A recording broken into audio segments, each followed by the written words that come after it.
Okay, we're going to go ahead and get started. Welcome, everyone, to today's work session. Today is Tuesday, September 26, 2023. Notice is hereby given to the members of the City Council and to the general public that at this work session, the City Council may vote to go into executive session, which will not be open to the public, for discussion and consultation with the city's attorneys for legal advice on any item listed on the following agenda. Can we have roll call? Mayor Daggett, Here. Vice Mayor Aslan, Here. Councilmember Harris, Here. Councilmember House, Councilmember Matthews, Here. Councilmember McCarthy, Here. Councilmember Sweet. Here. Councilmember McCarthy, would you lead us in the Pledge of Allegiance? I will, Mayor. If you're able, please stand.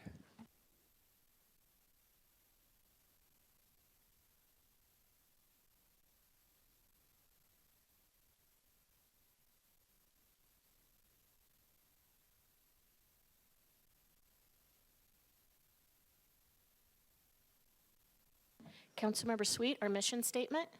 Thank you, Mayor. The mission of the City of Flagstaff is to protect and enhance the quality of life for all. Thank you. And Councilmember Harris, our land acknowledgement. It will be my pleasure. The Flagstaff City Council humbly acknowledges the ancestral homelands of this area's indigenous nations and original stewards.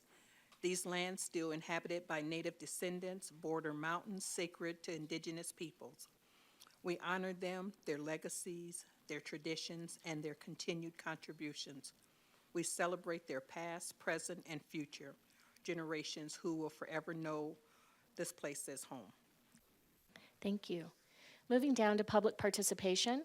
This enables the public to address the council about items that are not on the prepared agenda. It appears on our agenda twice at the beginning, which is now, and at the end of the work session. You may speak at one or the other, but not both. Anyone wishing to comment at the meeting is asked to fill out a speaker card, which is located on the back table, and give it to the recording secretary. You may address the council up to 3 times during the meeting, including comments made during public participation. And please limit your remarks to 3 minutes, and you'll see a timer right here. First, we have Shannon Edmonds.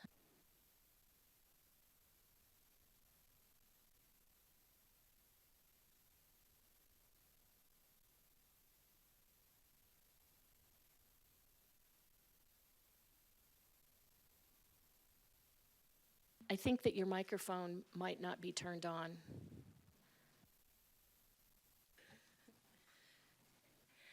Hi, thank you for hearing me today. I'm actually here because my mother is a disabled woman who has been having a lot of inclusion issues.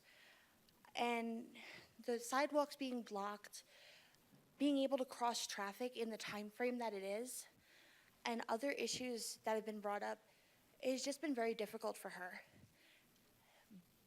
They don't want to lose the slight, sorry, I'm nervous, the slight advantages that they do have for just being able to do things on their own.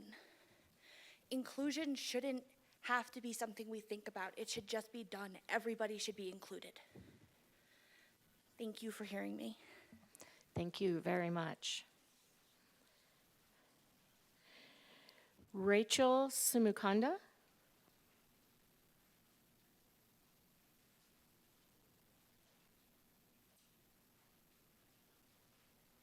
Rachel? Oh.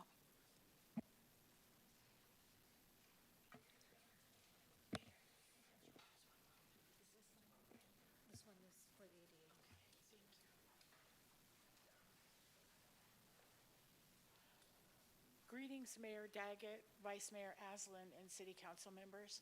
I really do appreciate the time that you've given us to talk. Would you mind putting the microphone closer? Yes, thank you. I am a born and raised citizen of Flagstaff. I am also the chairperson on the Commission for Inclusion and Adaptive Living. I speak for myself today, and there are 3 main concerns that I have. I'm coming to you as a disabled citizen and would like to talk about some of the impediments I face on a daily basis. It is very, if not impossible, difficult for me to cross some of our streets because they are so wide. Specifically, the corner of 4th Street and Route 66 is a huge feat for me to cross alone, not only because I have a time limit, which I never meet, but also because if there's a big truck that's in one of the driveways, I have to raise my hands so that they can see me and I don't get run over if I don't make it in time. Raising my hands is a safety issue because then I'm letting go of my wheels and I can go. And unfortunately, my wheelchair needs an alignment. So I have 2 wheels, but it still needs to be aligned. That's not the only thing. Trying to get into City Hall through the main entrance has been about impossible. With the commission, we're not back on in-person meetings, but even just coming today, I showed my daughter the front entrance, and the entrance on the south side, it just really, it's hard. If I'm alone, it's really hard to get in there. There are often times that I have to park in a regular parking spot, but my wheelchair takes up more room than what is allowed. So sometimes I'm almost stuck if I don't have help. I applaud the city for the width of the sidewalks and the curb ramps, but having to cross 5 lanes of traffic for me right now is extremely frustrating. And there are days where I just kind of give up.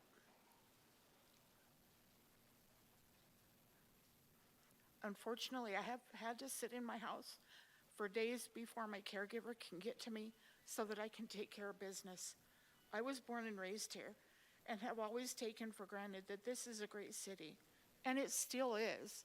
But I think there needs to be more attention paid to those of us who do not drive cars and use other means of transportation to get around. Thank you very much. I do appreciate your time. Thank you, Rachel.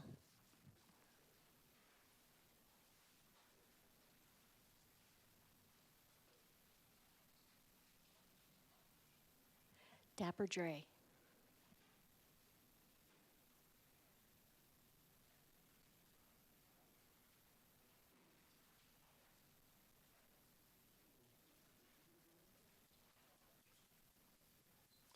Mayor, Vice Mayor, Council, staff, thanks for hearing me. It's another Tuesday.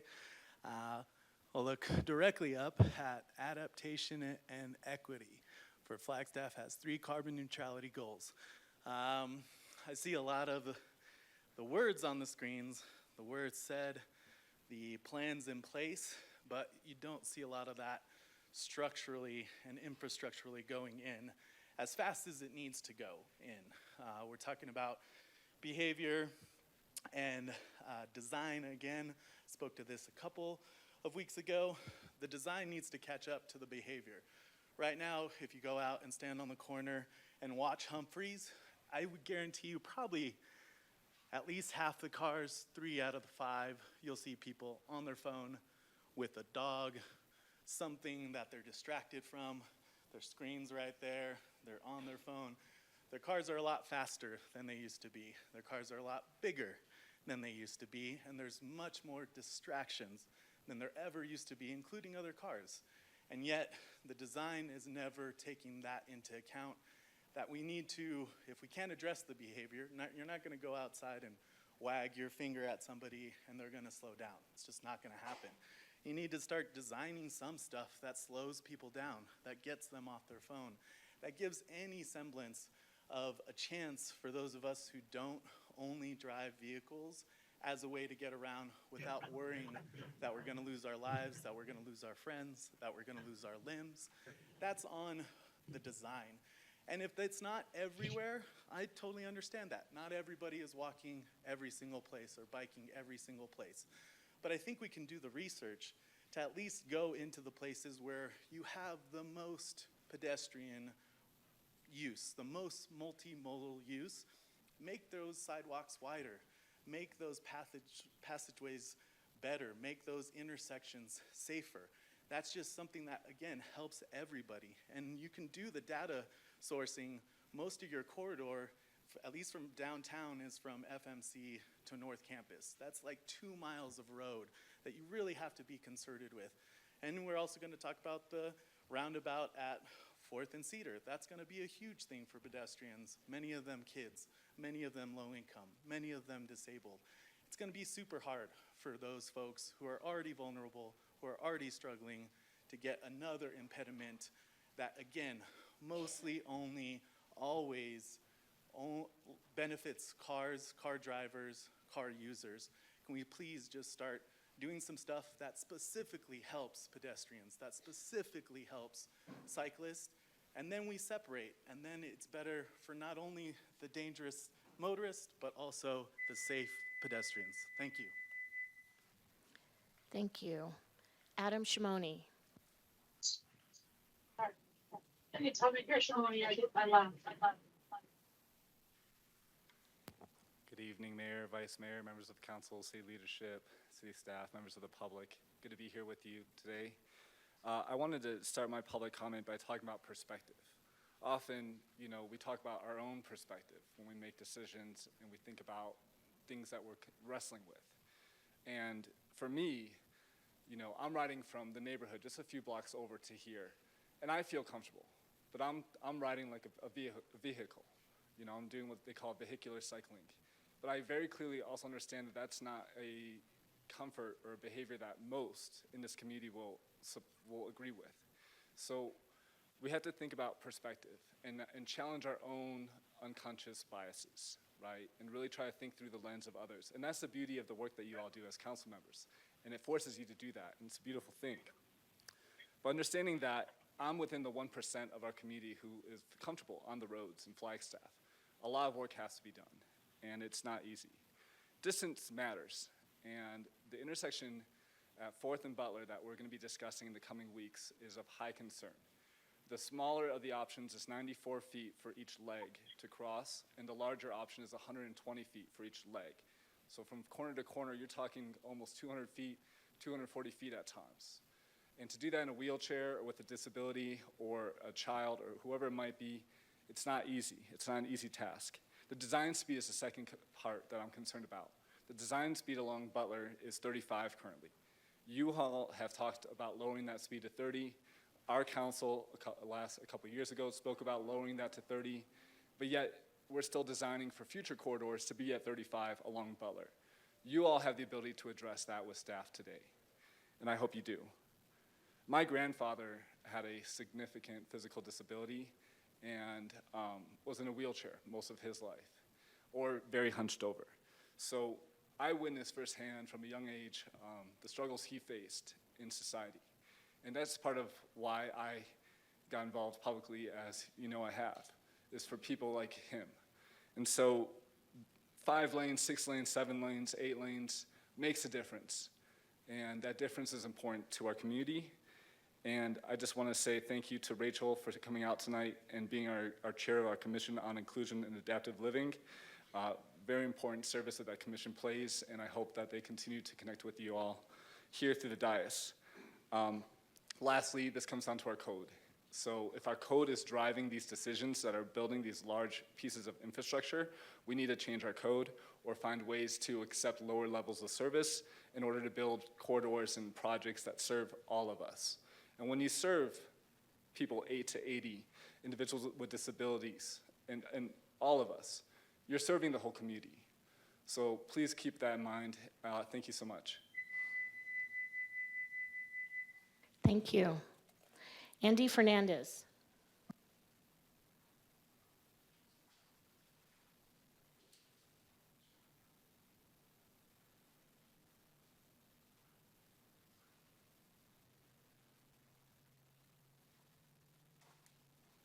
Hello, I'm Andy Fernandez. Actually, one of the few natives in this city, and one of the few actual true residents. I don't consider anybody that's only lived here since 1996 on up to be a true resident. They're transients. These are the ones that, especially, or 98, I should say. In 99, with the affordable housing lie that the city manipulated, all of a sudden I said in 1990, and I was for it. I said, let's do this, because I know the majority of my friends and family, they are in the service-oriented working arena. So it affects them dramatically. when I found out that this lie of Habitat for Humanity and HUD, so-called non-for-profits, I said, Flagstaff Medical Center has non-for-profits, but at that time, talking 23 years ago, surgeons making $500,000 a year. I mean, most of the majority of the people, the employees there were making $57,000. So that's not non-for-profit. Now this scenario here, the other individuals that just spoke, I mentioned it numerous times. You know, there's a scenario where there's crosswalks for the children. They're not adults. They can be very easily swayed. They can be very easily taken aback, and they'll hear something and they'll look around and not paying attention to where they're walking and get hit. Actually, I've seen a couple people get hit on the roads where you have these idiotic crosswalks and you have to push the button twice. That's pathetic. Now the other scenario is also where they're located. You have 1 block from the main road. That's asinine. So that's some of the scenarios that need to be addressed. The other scenario is I haven't been in here a while. I've had some personal issues and whatnot. But for the people out there in the medium of internet and television, I am Andy Fernandez. I ran for mayor here in 1995. I was a congressional candidate in 2002. Actually, Justice of the Peace as well in 2000. And I initiated a recycling program here in Flagstaff. I also facilitated the 4th Street overpass, the Sunnyside Improvement District, and several other scenarios. As a matter of fact, when you Mrs. Mayor, were friends of Flagstaff's future, you guys stole a lot of my suggestions that I had been stating for 8 years. And then when I went to your meetings, because I was the only dark-skinned brother there, you kind of set me aback and didn't want to listen to me. That was pretty sad and appalling, because most of the work you guys did for the first 8 years was my work. Now, with that said, the other scenario is, again, the individual was talking about these roundabouts. That's appalling. $1 million for a roundabout, and it doesn't even really facilitate addressing a proper scenario for traffic flow. A lot of confusion, accidents, and whatnot. Now, the other scenario is Proposition 480. And we have purchased on a bond almost $40 million for open space purchase. And now at Fort Hill, you want to put the hospital there? That's ridiculous. I commend Vice Mayor Asling because he's opposing it. Thank you, I oppose Mr. it voting on Fernandez. 480. Thank you. All right, I don't see any additional public participation, so we are going to move down to the city manager report.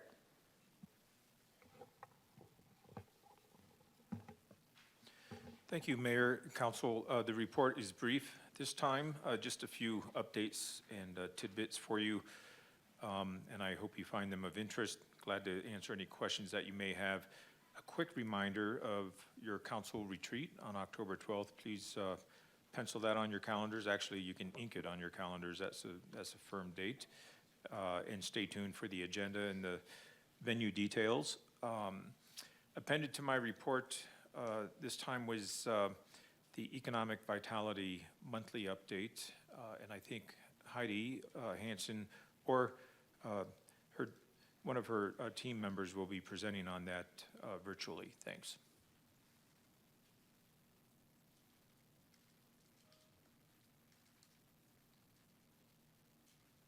Good afternoon, Mayor, Vice Mayor, Council members. Heidi Hansen, Economic Vitality Director, and I will actually be going through the report with you. I'm going to share my screen.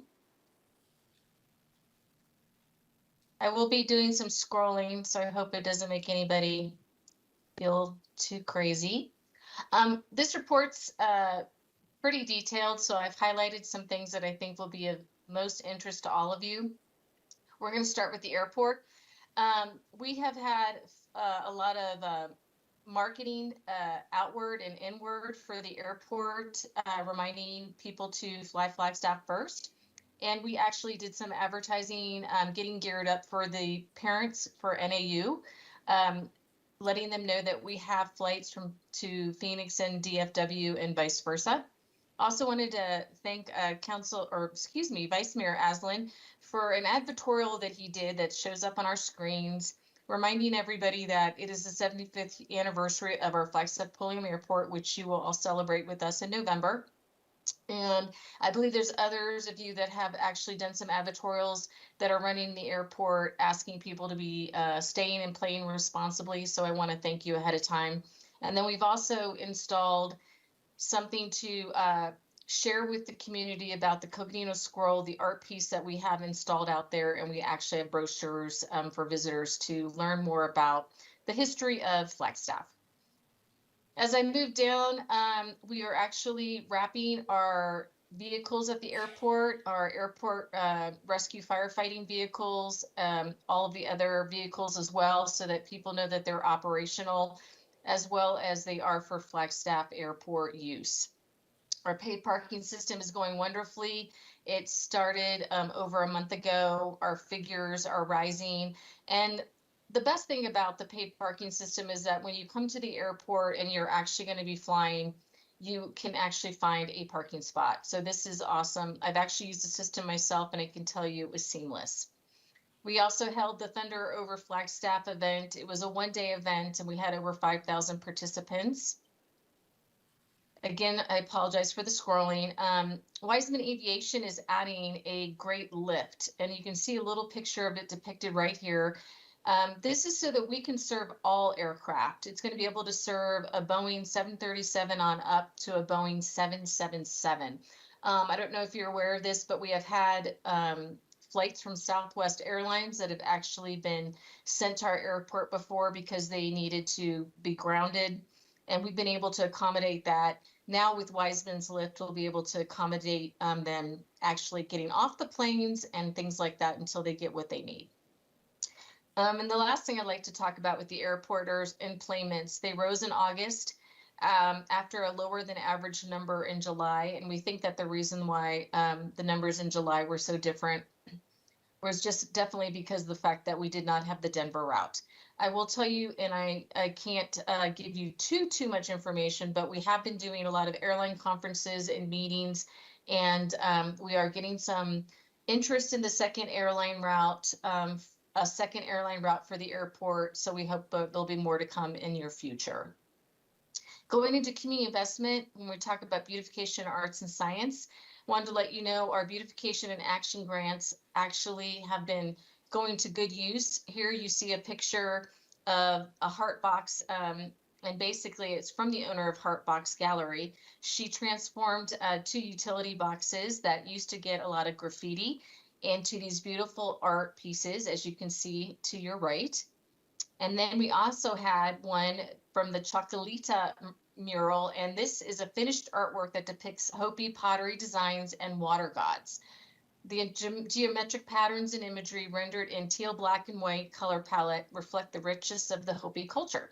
So if you haven't seen any of these, I hope that you'll take a walk and you will look at these up close. Also, we have some changes that are going to be, or modifications made to the airport gateway sign. We're going to have the wooden beams restained, and we're going to have them resanded.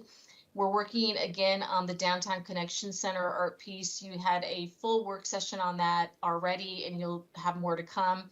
And then I wanted to talk a little bit about the flower program. They've done a great job, our staff, with the flower program, and the flowers are actually still looking fabulous in downtown. Once they don't look fabulous, we're actually going to be replanting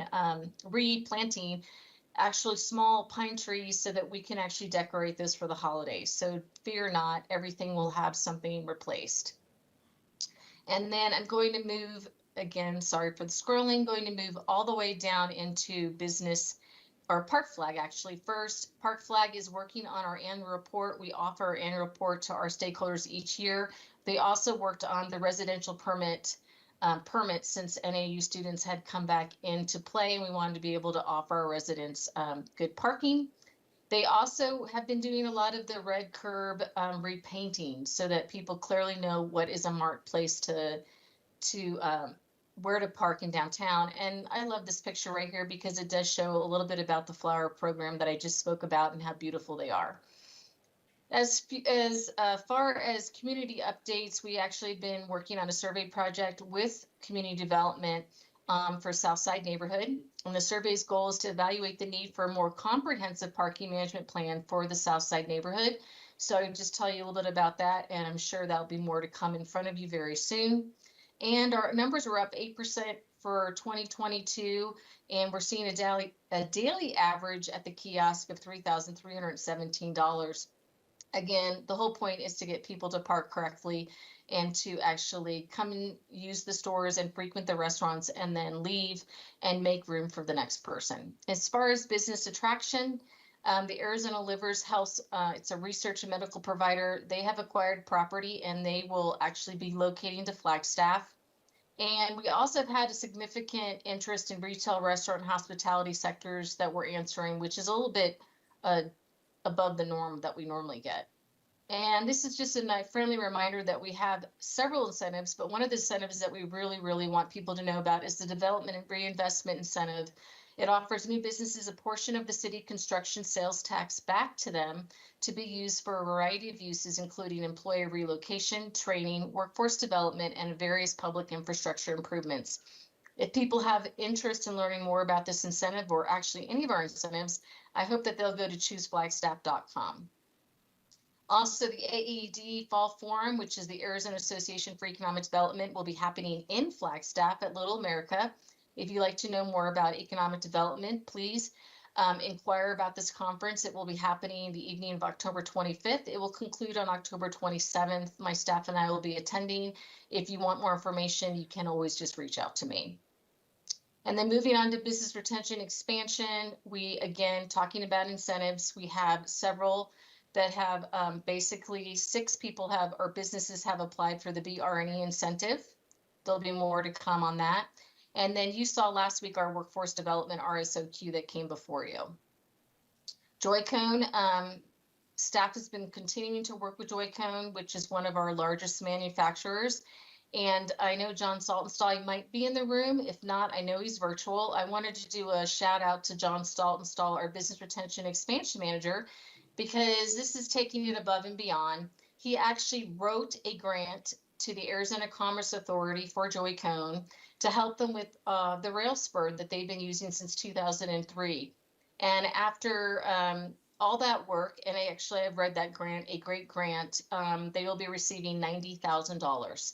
So I wanted to thank John Saltonstall for a job well done and for his work to continue to retain these businesses that mean so much to Flagstaff. Moving on to the library, the door count was up 3.78%. It means people are walking through the door and they're using our libraries.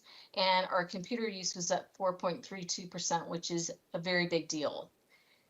Also, I would like for you to join us on Friday from 10 a.m. to 11 a.m. We will be doing a ribbon cutting for the ADA main library entrance that we had all waited so long to have, but it's there, it's done. Jeremy DeGator did an excellent job helping engineer this, and we will be welcoming all of you to it. I believe the mayor will have a few words to say. Greg will be, our city manager will actually have a few things to say, as well as the artists will be on hand, and I believe Councilmember Sweet. We also have a new website at the library. If you haven't seen it, please go to it. The before and after is not only awesome, but needed. And we are happy to be able to navigate that library system even better. We had a game night that has been truly successful at the library, and it happens every Wednesday, the first Wednesday of every month at 5 p.m. So if you're interested in getting together, here are some fabulous pictures of the people that come, and you can tell they're of all ages. And then moving on to youth services, we actually fixed up the teen zone, which I feel is really important. Get our teens doing things that are good after school. We added chairs, couch, rug, pillows, cushions, you name it. And it's a great gathering place. And last but not least, it was library card sign up month. And so if you don't have your library card, don't tell me, just go sign up. And we hope that you will use it at the library. And tourism and visitor services, the last section I'm going to mention, we've had outstanding metrics. Occupancy, average daily rate, and revenue per available room all are in the positive. And as you can see, to have $127.30 as an average daily rate is very successful and continues to keep that BBB. We had 12 printed and 55 digital articles in 1 month for Discover Flagstaff. We had 7 procured stories and 4 media assists. Very, very big. I hope that you will actually look at this because this will tell you a lot more about what was written about us, and it will show you the snapshots about what was talked about with Flagstaff. And again, here's some highlights that you can always go to. Our film is taking off. Thank you, Councilmember Aslan, for your interest in this and all of your interest. But at the Arizona League of Cities, they had an actual panel because it's taking off. It was called Lights, Camera, Cash, Harnessing the Power of Arizona's Film Industry. And Meg Roeder, our film commissioner, was present as well as Arizona. And she's talking about why you can do filming in Flagstaff. And we had 2 permits that were submitted in August. Our website was also up, strongest U.S. interest from the drive market that we've seen in months. The flag leafometer is going to be incredibly popular. If you have people asking you, when can I come up or when's the best time to look at the leaves, just send them to discoverflagstaff.com to look at the leafometer. Our Trails Passport is having major success, 30% increase in Trail Passport signups. And as you can see, social media is taking off. And last but not least, I wanted to talk a little bit about conferences, meetings, and events. We had 2 leads that were sent out in August. It garnered 380 room nights and an economic impact of over $113,000 of new revenue. Visitor services are up, walk-ins retail are up, and we also had a successful Friday art walk. We are getting great Google reviews. And last but not least, I just want to continue to show you the great work Creative Services is doing with the beautiful artwork that they're sending out, showing that we're only 81 miles from a natural wonder. Again, asking people to come and be leaf peepers, as you see the leafometer in this ad, as well as talking about pledging for the wild, keeping our wild places wild. This is in the Downtown Legends District. We do tickers across several billboards. We're working on a business one-stop shop that council member or previous council member Salas had asked us to work on, along with the rest of you, to make the community development process easier. We're working with our team in community development on that. You'll see more. We'll actually be creating a work session on that. We've been working with pros on signage, working on the good neighbor guidelines as well. And the list just goes on, as well as doing all of our own advertising with airport, restaurants, and again, our own recruitment. Thank you so much. I know that was a lot. And last but not least, if you have not signed up for our annual event, which is going to be taking place on November 1st, it is a free event. It goes from 11:30 to 1:30 at High Country Conference Center. We ask that you come and learn what we just did last year in economic vitality, as well as the highlights in tourism, so that if you are interested, you can learn more and enjoy a great lunch. So thank you. That's all I have. Thank you, Heidi. I actually have a question. Have you and your staff discussed any changes needed to messaging if the federal government shuts down? I mean, in terms of, people wanting to go to the Grand Canyon, national monuments around here? Yes. Mayor, it's an excellent question. And we actually have an itinerary that we offer to visitors that have come into town. The last time the government shut down, I'll give you a great example. We had a group that had come, I believe it was from Japan, and they actually found themselves walking into the visitor center. And not only did the visitor center manager and her staff give them a whole new itinerary, but we actually got them to create more days in Flagstaff. So we are well equipped to give them other ideas. We can't do anything about them not seeing the natural wonder that they came to see, or if other monuments close, but what we can do is tell them what's available in Flagstaff and around us, and hopefully keep them here longer. In that case, we did. Thank you. You're welcome. Any other questions? I don't see any. Thank you. And Greg, I went over my 5 minutes because I figured I was the only one. No problem. Have a good night. Thank you, Heidi. Thank you, Mayor and Council. Any questions of me? Great. That concludes the report. Thanks. All right, moving on, review of draft agenda for the October 3rd City Council meeting. Do you have any additions, questions, comments? I don't see any online. None, so we will move down to item 7, discussion on the development of citywide comprehensive cost recovery policy.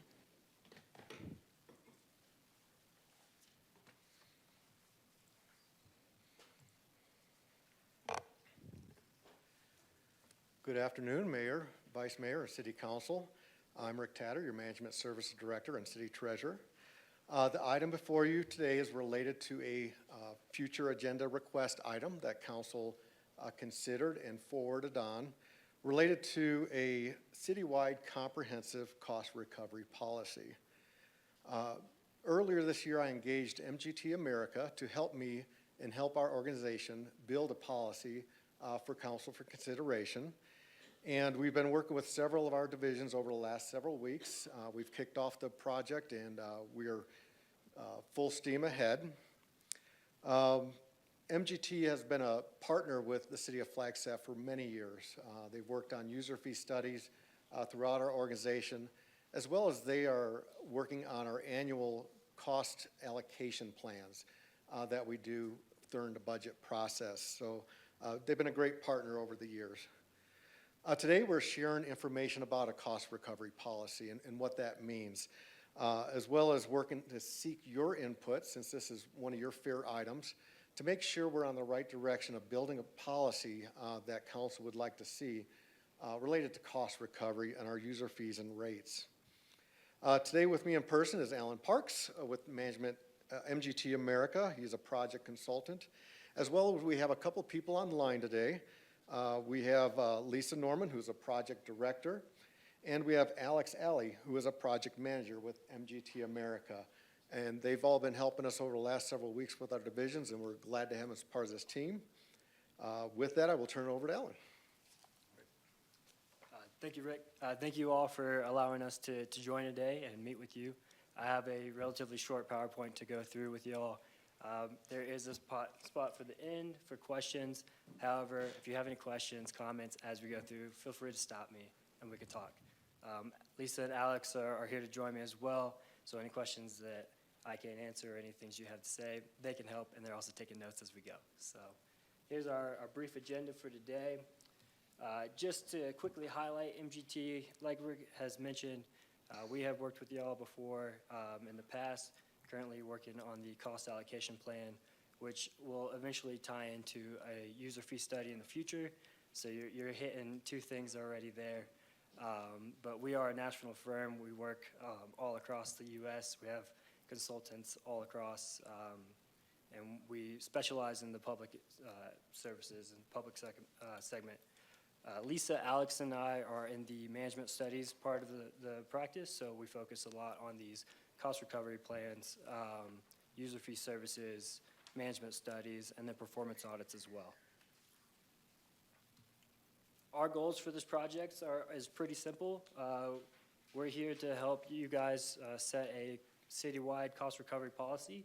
This policy is going to help increase the overall cost recovery for the city, and then it's also going to help develop a schedule for review of your fees. I know that we have some fees that haven't been reviewed since 2007, 2008, so we're going to go ahead and help you guys set a schedule to make sure that we're keeping up to date with all our fees and keeping up with the change in the economics as we go through. And then lastly, of course, we want you guys to adopt this policy. This timeline has changed slightly since what we've provided to you all. So as Rick has said, we've already kicked off this project. We are full steam ahead. We want to thank all the division leaders and other employees that we got a chance to speak with. We scheduled these meetings with short notice, and we were able to meet with everybody within a week. So we really, really do appreciate that and helping that project keep on going through. We are here with the first council meeting.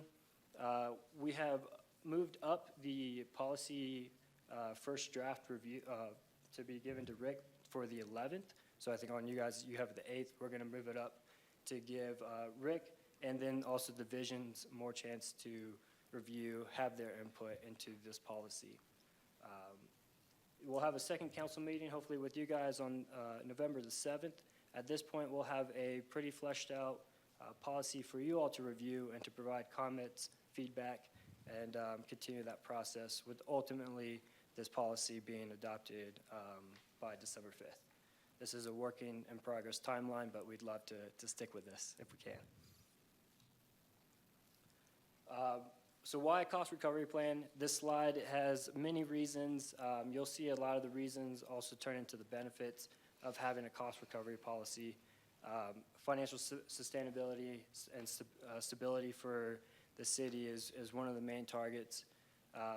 But with all these being said, there's two that I want to point out specifically for why a cost recovery policy is so beneficial for the city. One, not only is it a best practice by the GFOA for you guys to have a policy such as this established, but also it helps you all identify who is ultimately paying for the services that you provide. It's either going to be through the general fund, through the general taxpayers, or it'll be the customer paying for the services that you all provide, or a combination of the two, and you'll see that as we kind of go through. There are many elements of the cost recovery policy. This is not a full list of everything, but it does hit a lot of the highlights. This initial part, the first bullet here, identifies essentially the need of, are you going to fully recover the cost for the service, or are you going to recover maybe less of that cost, and then setting the rationale for why you wouldn't recover those full costs. So just as a highlight there, when you're looking at not recovering full costs, you're wanting to encourage community engagement. Maybe you're taking into affordability or pricing history into those fees that you're trying to set. And also you may want to regulate demand or drive community engagement. And then the last two bullets here is something we kind of already touched on before, or the last one here is setting that schedule for when the fees should be reviewed. So we're setting that normal cadence for each division as we go through, making sure that they're staying up to date. This pyramid here is something that we've been showing all the divisions as we've been meeting through with everything. It gives a really good visual example of the opportunities on when you should fully cost recover and maybe when you shouldn't. So this top part of the pyramid is your exclusively individual benefit. Think your permitting, your development services, your inspection services. Those are the sort of items that are going to be typically fully paid by the customer, if you will. And then as you work down, you get into your community, your more community-based or services. Think Parks and Rec, or sustainability with their garden. You want to drive community engagement in these sides. And the last slide here is essentially how the cost recovery policy is going to be put into action. So when we're talking about cost recovery, this first equation here, we're really talking about the full cost of the services. So not only your employees' time, the resources that they have to put in, but also all the divisions' overall budgets, and then also we'll bring into account the indirect cost allocation plan that we perform for you all as well. That all makes up that full cost of service.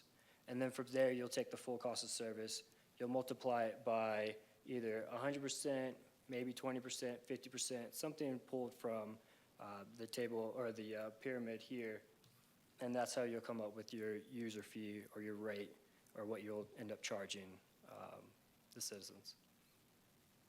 So with that, like I said, it's a quick PowerPoint, just a brief discussion, but feel free to ask any questions or anything for y'all. Thank you very much. Council, questions, comments?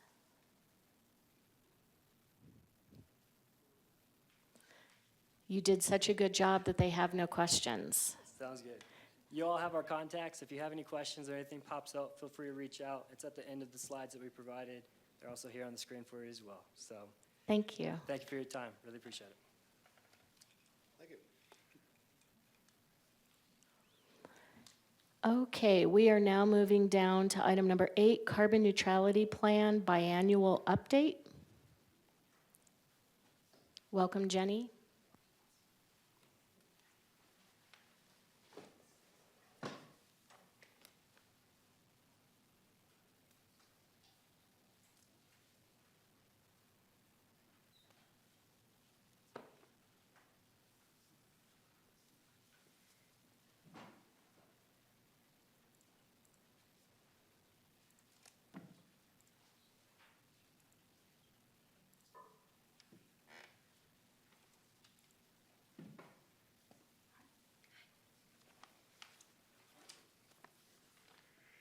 Good afternoon, Mayor and Council. Thanks for your patience while we got set up. You all were fast. My name's Jenny Neiman. I am your Climate Action Section Director, and thanks for making the time tonight. I'll be joined by a couple other staff members today. 2 quick updates. We have added a flyer onto your desks at the dais. And I'll be able to send it to the council members that are remote. This flyer was actually in response to y'all's feedback about how we could do a better job at explaining the carbon neutrality plan.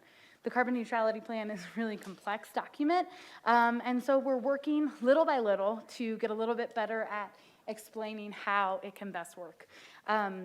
We will be adding to this, so you'll see us start to build on those pages that talk through the different topics, and we'll be providing a couple more sort of areas where we can support you all as well as community members with talking about the carbon neutrality plan. The second quick note is that I have added a couple minor adjustments to the slides as well as one slide at the end today, so just in case things look a little bit different from your packet. Our conversation today has 3 elements. The first is really foundations of climate action. This is for ourselves as well as community members here that are here, really just to refresh us on how our work relates to the carbon neutrality plan and the goals that we have set. We'll then do an action update on implementation, how it's going, and then we'll talk about what's next. I am truly proud to be here representing our climate team. That roster has changed a bit since we were last here. As many of you know, we work heavily with AmeriCorps Vistas. These are volunteers that do a 1-year full-time term in our office. We're incredibly grateful for your further support. New since we talked to you last in January, we have Bella Bowman and Christian Hernandez that have joined our team.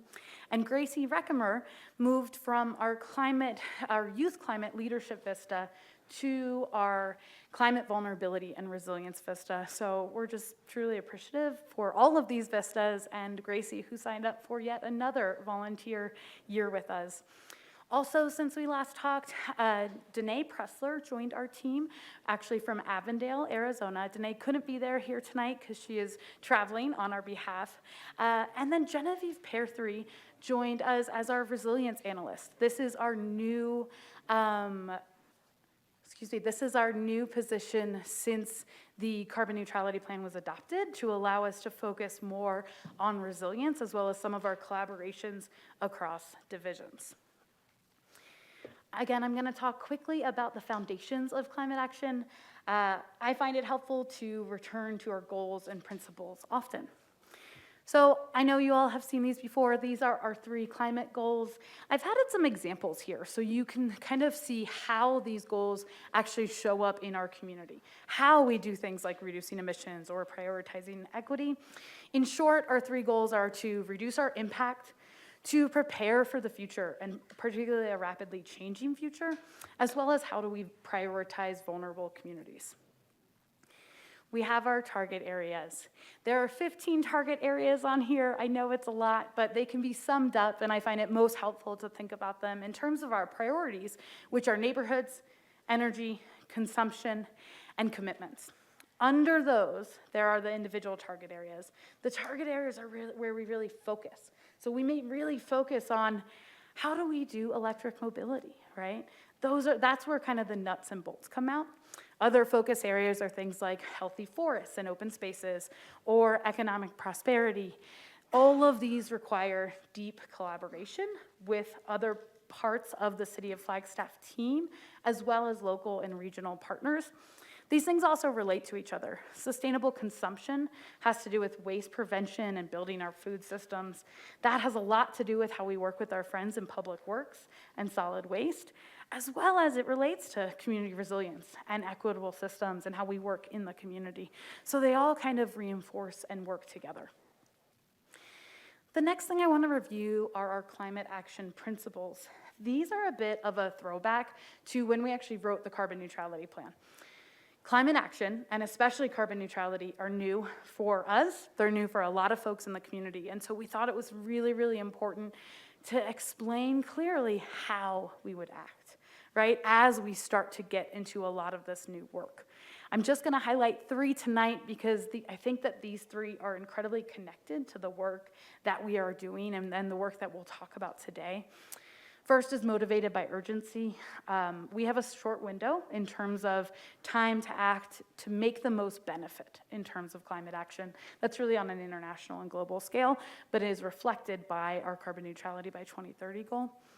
Centering equity and adaptation, I think you'll see several pieces tonight where the equity or adaptation elements are really, really clear and that really show when we act, we try to think about both of those other aspects as well. We try really hard not to just say, okay, we're just gonna focus on the emissions here. It's incredibly important too, but we also try to bring resilience and bring equity into those actions. And finally, partnerships. This is probably the biggest. There is no program that we do that does not have partners in it. We may be the ones up here talking about it, right? Fleet electrification is actually a good example. We may be up here, but there are so many parts of this organization that works on all of that, right? Community gardens are similar too. There are so many parts of this organization, as well as our community partners, whether that's FUSD or our Parks and Recreation friends, or local organizations. So all of our programs are really kind of buttressed by partnerships, and they actually really help us get to those equity and adaptation pieces in kind of the best ways. Finally, these are kind of what we call the ingredients for carbon neutrality. This is the what. So we separate this out into community action or municipal operations. Community action is where we're working specifically and directly with community members. Maybe that's elevating voices, maybe that's community infrastructure or policy. The municipal operations are really walking the talk. What do we do internally to do this work? I am now going to pass this over to Genevieve.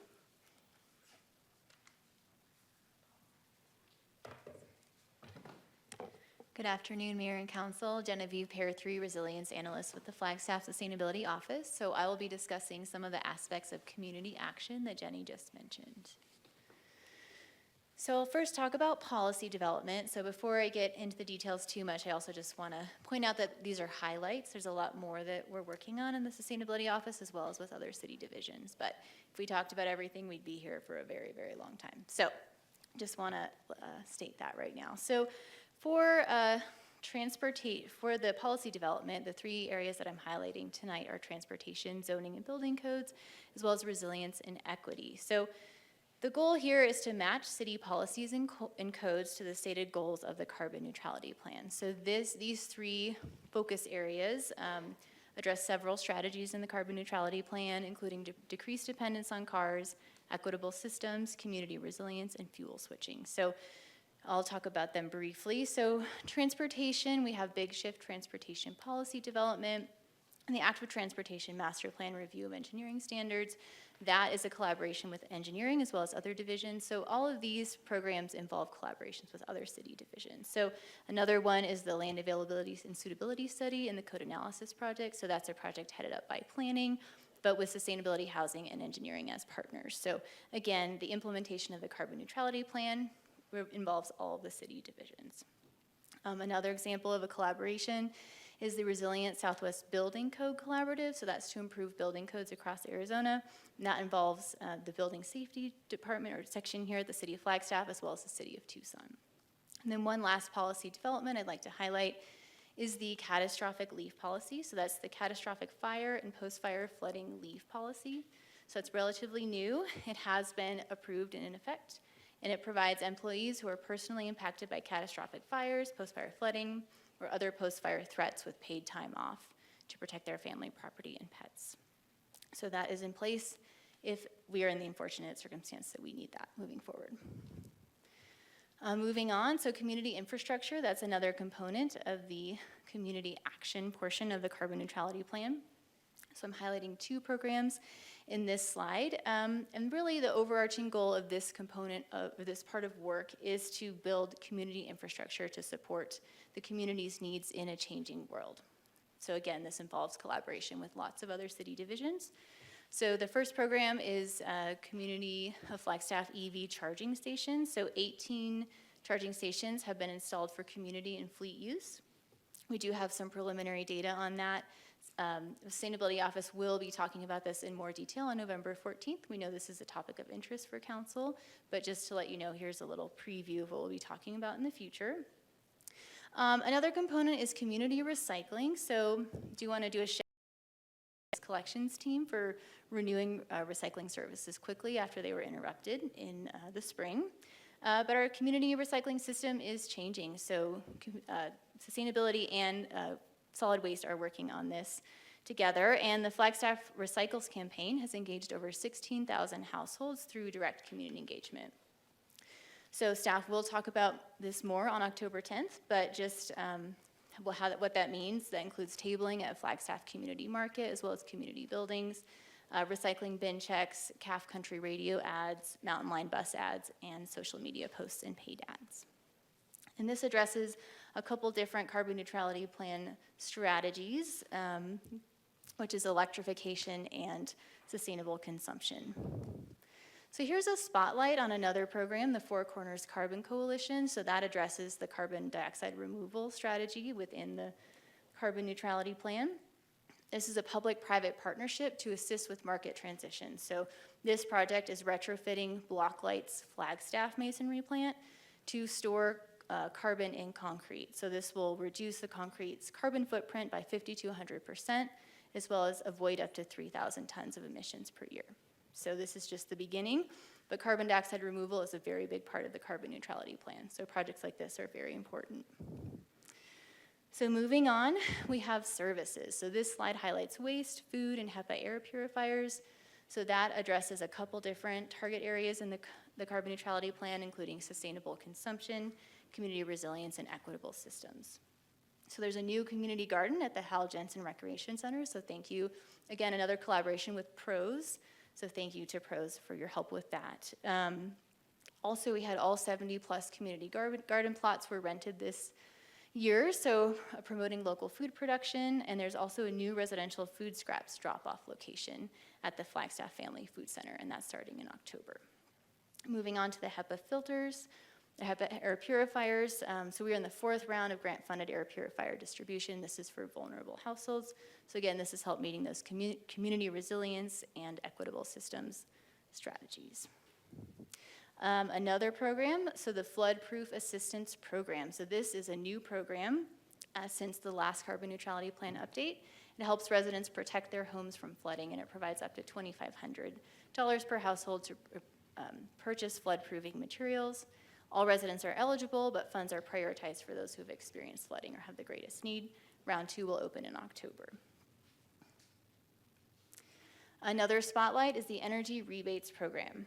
So that focuses on a lot of carbon neutrality plan target areas, including electric mobility, equitable systems, fuel switching, and reduced building energy. So these have been in place for a little bit, but they are being updated. So last year, community members received $100,000 in funding for energy rebates. So this is energy efficiency as well as home electrification. So basically, the goal here is to assist folks who already want to do electrification or weatherization, so those rebates are provided to those people who want to make that happen. And this directly benefits Flagstaff residents. And I will note that larger rebates are provided for lower income households. So I mentioned some updates. We have an enhanced wood stove rebate that's coming, so that's for people who have a wood stove who want to upgrade to a more efficient model. Also e-bike rebates for low and middle income households, and an improved process for electric panel upgrades to support solar systems. All right, and one last slide in my part of the presentation. So Solar United Neighbors, or SUN. So this is a co-op, and it is launching October 2nd, 2023. So this is really cool. It basically allows residents to come together and bulk purchase rooftop solar. So they get a lower price. Ideally, we get more solar on more rooftops in Flagstaff than if someone approached a solar company by themselves. So installations are projected to begin in early 2024. And just looking at the past 2 rounds of Solar United Neighbors, almost 120 people from Flagstaff installed solar through this solar co-op, and almost 13,000 tons of carbon dioxide were offset. All right, so that's all I have for my portion. Jenna Ortega is here to talk about capacity building. Thank you. Thank you, Genevieve. Good afternoon, Mayor, Council. It's great to be back up here again. Jenna Ortega. I'm excited to walk you through some of the other tools we use, and I'm going to start with capacity building. So this method is all about community and empowerment. Our work here really revolves around trying to make it easier for people to take climate action by providing tools and resources. So we strengthen community capacity through some of our long-standing programs, and that includes Fix-It clinics, which work to really develop Flagstaff's circular economy, or one of our favorite programs, Neighborhood Sustainability Grants, which this year offers up to $7,500 to fund community-led projects. We also have some newer programs like the Stream Stewards program, which really builds on the model of the Adopt a Avenue or Adopt a Foots program, or the Climate Resilience Project, which offers opportunities for intergenerational community conversations as well as hands-on workshops. A really wonderful program to highlight here is the Flagstaff Youth Climate Summit. So last April, around 100 students gathered for a full day long event. They shared the work they were doing in their classrooms and in their neighborhoods to help make Flagstaff safe and healthy for generations to come. Nearly $4,000 was awarded in climate action grants to support the leadership and the amazing youth-led projects in Flagstaff. A few really cool ones, they were all great, but some students at Flagstaff High, their Native American club, is working on a Hopi House and Cultural Center to celebrate the aspects of Hopi culture that speak to sustainability. Another project being led by a 3rd grader in our community is to build artwork to really show the carbon footprint in classrooms. So she's working on that across a handful of classrooms, some other really neat programs as well. So I'm gonna switch gears here and we're gonna transition into our municipal operations. This is the work that we do internally to achieve our carbon neutrality goals. The first way we do this is through data. 2 important things here. The Sustainability Office and Fleet Division are working with APS on a fleet electrification assessment. This will help us identify where it makes a lot of sense to have an electric vehicle and where we are going to need charging infrastructure at. The other one, I'm thrilled to share that today an accessory dwelling unit or ADU survey was launched. And this is going to help us learn about people's experiences with ADUs, their interests, the challenges that might be associated, and really importantly, what the city can do to make it easier and if there's incentives to encourage people to use this for medium or long-term rentals. And with that, I'm gonna pass it back to Jenny real quick. Hi again, Mayor and Council. I'm popping up here just to quickly do a spotlight on fleet electrification.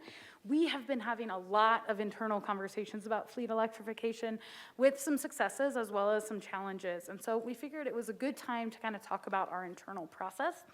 The city of Flagstaff has what's called an EV first policy. It's not an EV only policy, right?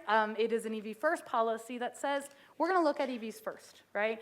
And so here, this is just from our internal sort of policy and guidance document. It goes through different classes of vehicles. This is pretty reflective of what you have seen as new vehicle requests come through to council. So first, it might be sedans and SUVs. We have a policy, and this is actually in the carbon neutrality plan, that sedans and SUVs will be electric vehicles. There's an asterisk there because we allow for exceptions, or the policy, allows for exceptions. Exceptions are made on a case-by-case basis, and so what happens is we kind of talk about it where the staff people say, this isn't going to work as an electric vehicle, or what we're seeing more and more is we can't find one. In which case, that's okay, and you all have seen a number of sort of those exceptions come through lately. We also have policies for the other classes of our electric vehicles. So that's something like a pickup truck, which would be a light-duty vehicle, or medium and heavy-duty vehicle. So maybe a fire truck, maybe a bulldozer. These we know that the EV market isn't there yet, right? They are not readily accessible. Sometimes they might exist, but they are incredibly expensive, right? Or they might even just be at a trial phase, like for a fire truck. And so there, we kind of know, and we know that this is a really evolving field. I wanted to show this document because it kind of shows how we think about fleet electrification as part of the replacement process. Again, this is from our internal guidance document. The first question is replacement necessary? The city of Flagstaff has been really incredible over the years about asking, is this replacement necessary? How can we right-size our fleet and also right-size the vehicles? And so for a very long time, folks had said, well, we can retain it for another year, right? We can go beyond 100,000 miles. Or, can we actually reduce the size of our fleet and save costs for the cities?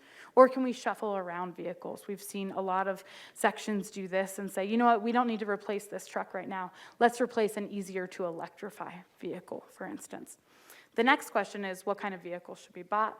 That's when we talk about downsizing. Smaller vehicles are generally less expensive vehicles. And so can we actually go with smaller vehicles?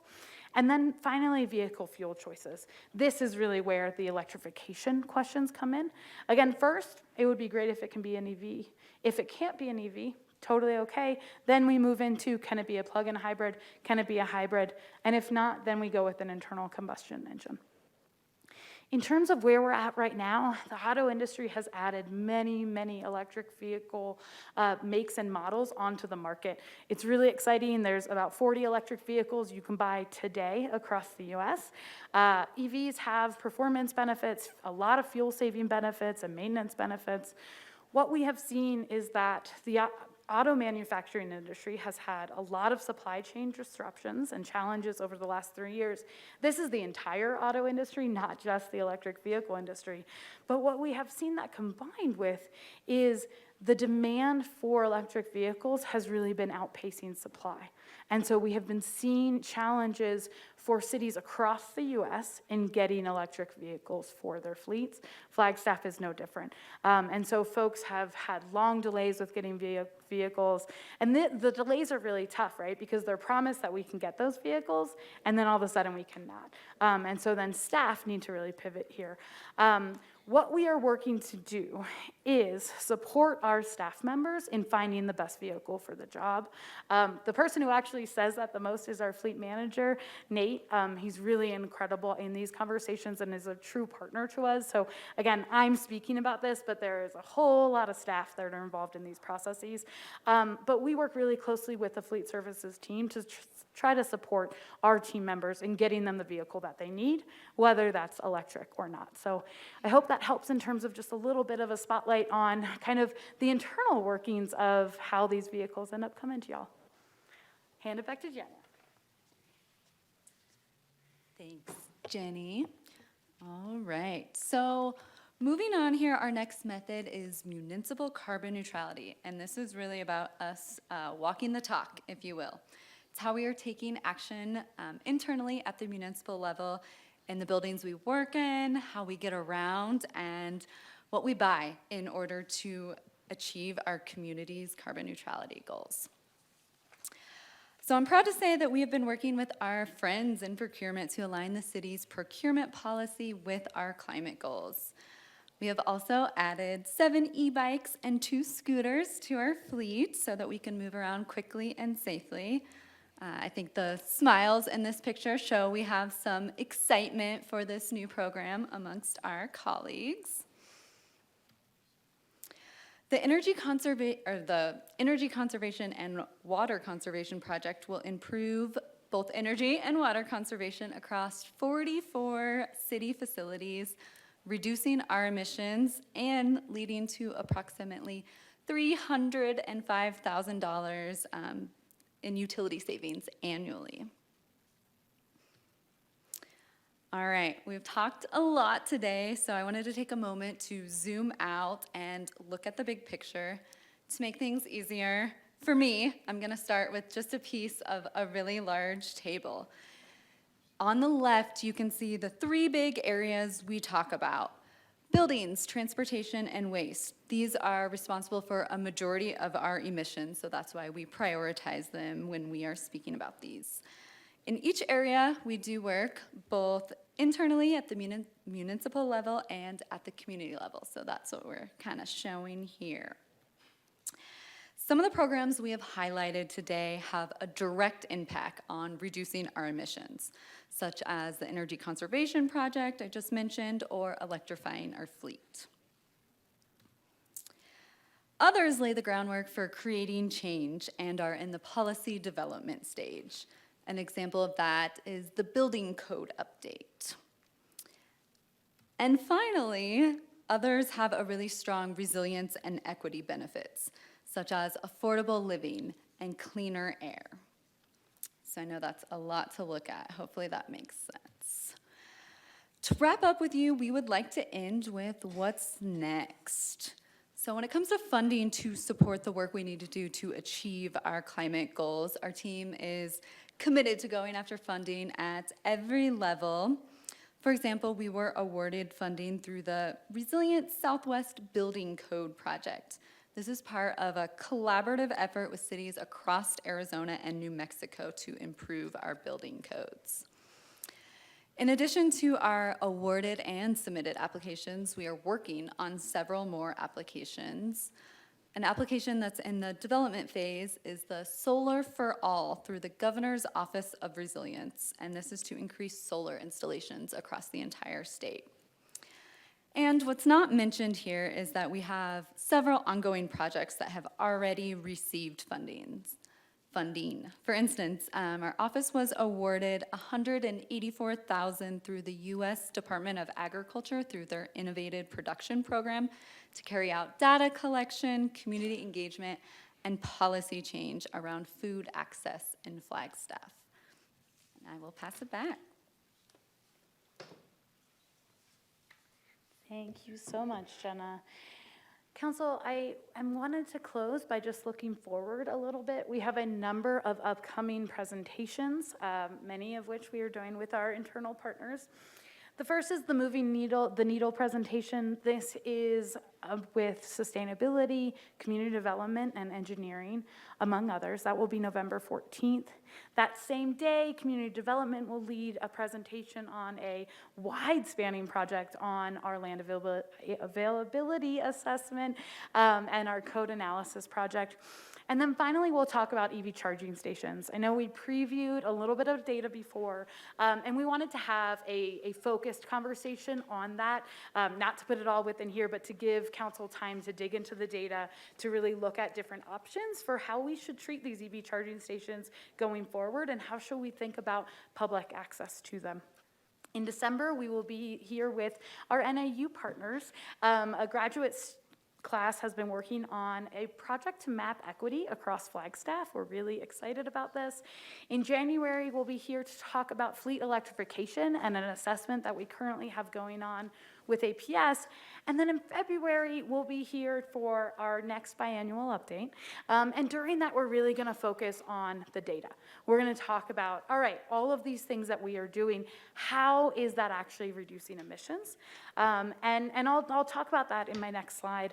Really quickly before we close, September 30th, so in 4 days, is the closing of our neighborhood sustainability grant application period. This is probably my favorite thing we do, and I don't even touch it, but we essentially provide funding into the community for community-led climate and resilience projects, right? It means that the city is actually putting the power into the hands of the people to build resilience in their own neighborhoods, right? And through their community groups or their schools or et cetera. So please tell everyone you know to apply by September 30th. On October 2nd, our Solar United Neighbors Northern Arizona Co-op will launch. This helps essentially neighbors to get together to do a sort of collective buying of solar. We partner with Coconino County and Sedona on it. So again, it's just a program that we're thrilled about. That will launch for signups on October 2nd. I just wanted to bring back our old carbon neutrality plan wedge. This was sort of a feature of a lot of our conversations 2 years ago, and we'll come back to this in February when we present. Basically, this kind of shows how we will make progress, how we will reduce emissions across our community. And so when we're back here in February, we'll really dig into, waste has a lot to do with reducing emissions from organic waste. So compost collection really gets at that first top wedge there. Vehicle miles traveled, you'll hear more about that and about how we think about, our roadways, right? And how we think about encouraging active transportation. Electric vehicles, that's our charging stations, right? So what we will do in February is we will take a lot of time to really just dig through the data and talk about how we're kind of inching down this wedge to meet our goals. So that is it. I just want to end with some gratitude as well as an invitation. We are truly grateful for the leadership and support of our elected officials as well as our community members who bring us the tough questions, who engage their neighbors, who bring creative ideas into climate action. We all are part of climate action. We will only reach our goals through a broad base of support and of action. And so I'm just thankful. And we want to end with an invitation for your ideas or your feedback. Whether that's here or later, we want to encourage community members to get in touch with us, to check out our sort of action ideas webpage, to apply for a neighborhood sustainability grant. Thank you so much, Mayor and Council, for taking the time for this update, and we'd be happy to answer any questions. Thank you. Council, questions, comments? Councilmember McCarthy? Thank you, Mayor. I see in your so-called wedge Yes. that removal of, that's the blue part on the bottom. Removal of carbon dioxide is a big deal, but we haven't really heard anything about, how you're going to do that, what your plans are. So maybe in the future you can bring that to us. That would be very interesting. Of course, absolutely. We would be happy to, and maybe in February we can really focus on that. The Four Corners Carbon Coalition is working on, I think Genevieve maybe mentioned, we have a project in Flagstaff that will be removing carbon dioxide and putting it into concrete. But this is a very new field, and you are right, we're going to need a whole lot more of it. Of course. Vice Mayor and then Councilmember Harris. Thank you, Jenny and Jenna, and all the other non-gens in the sustainability team. A lot of hard work goes into all this. Really appreciate all that you do. We have a citizen petition coming before us in the middle of October, I believe, that deals with drought, wildfire, flooding, and wildfire prevention.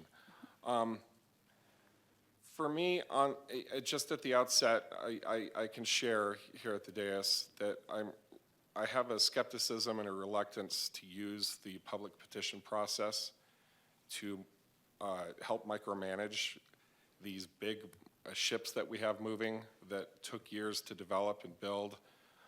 But there's definitely a place for public input in shaping and flexing what we do, why we do it, and how we do it.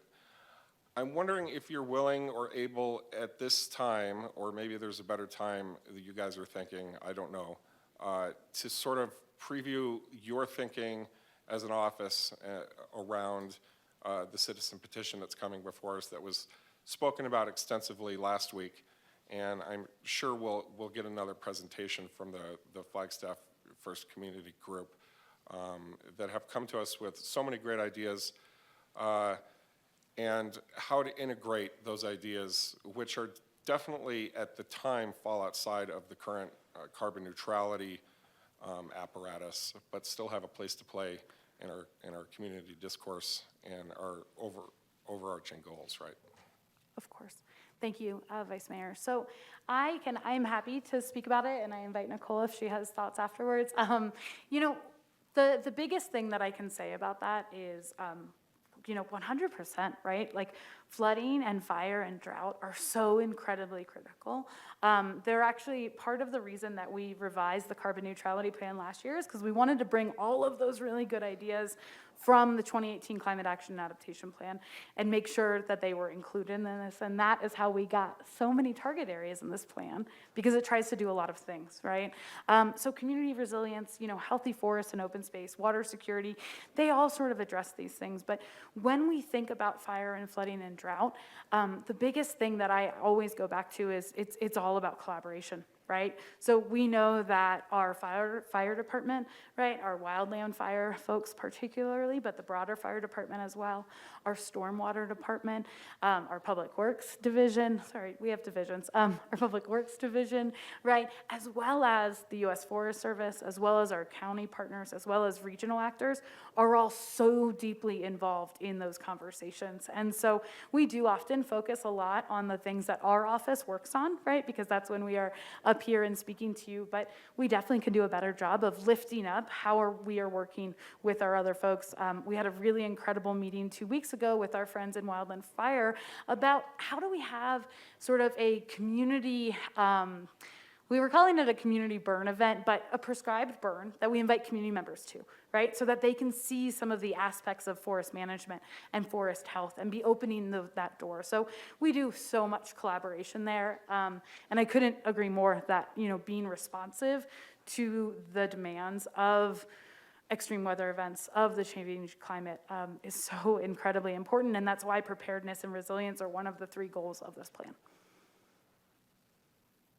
I do believe that we are doing a lot, and we have been doing a lot on the front of wildfire and forest health, flooding management, and that the current CNP target areas are what we're defining as the ways to tackle our climate emergency in addition to those things, which have a much broader reach in terms of community engagement and other agency involvement.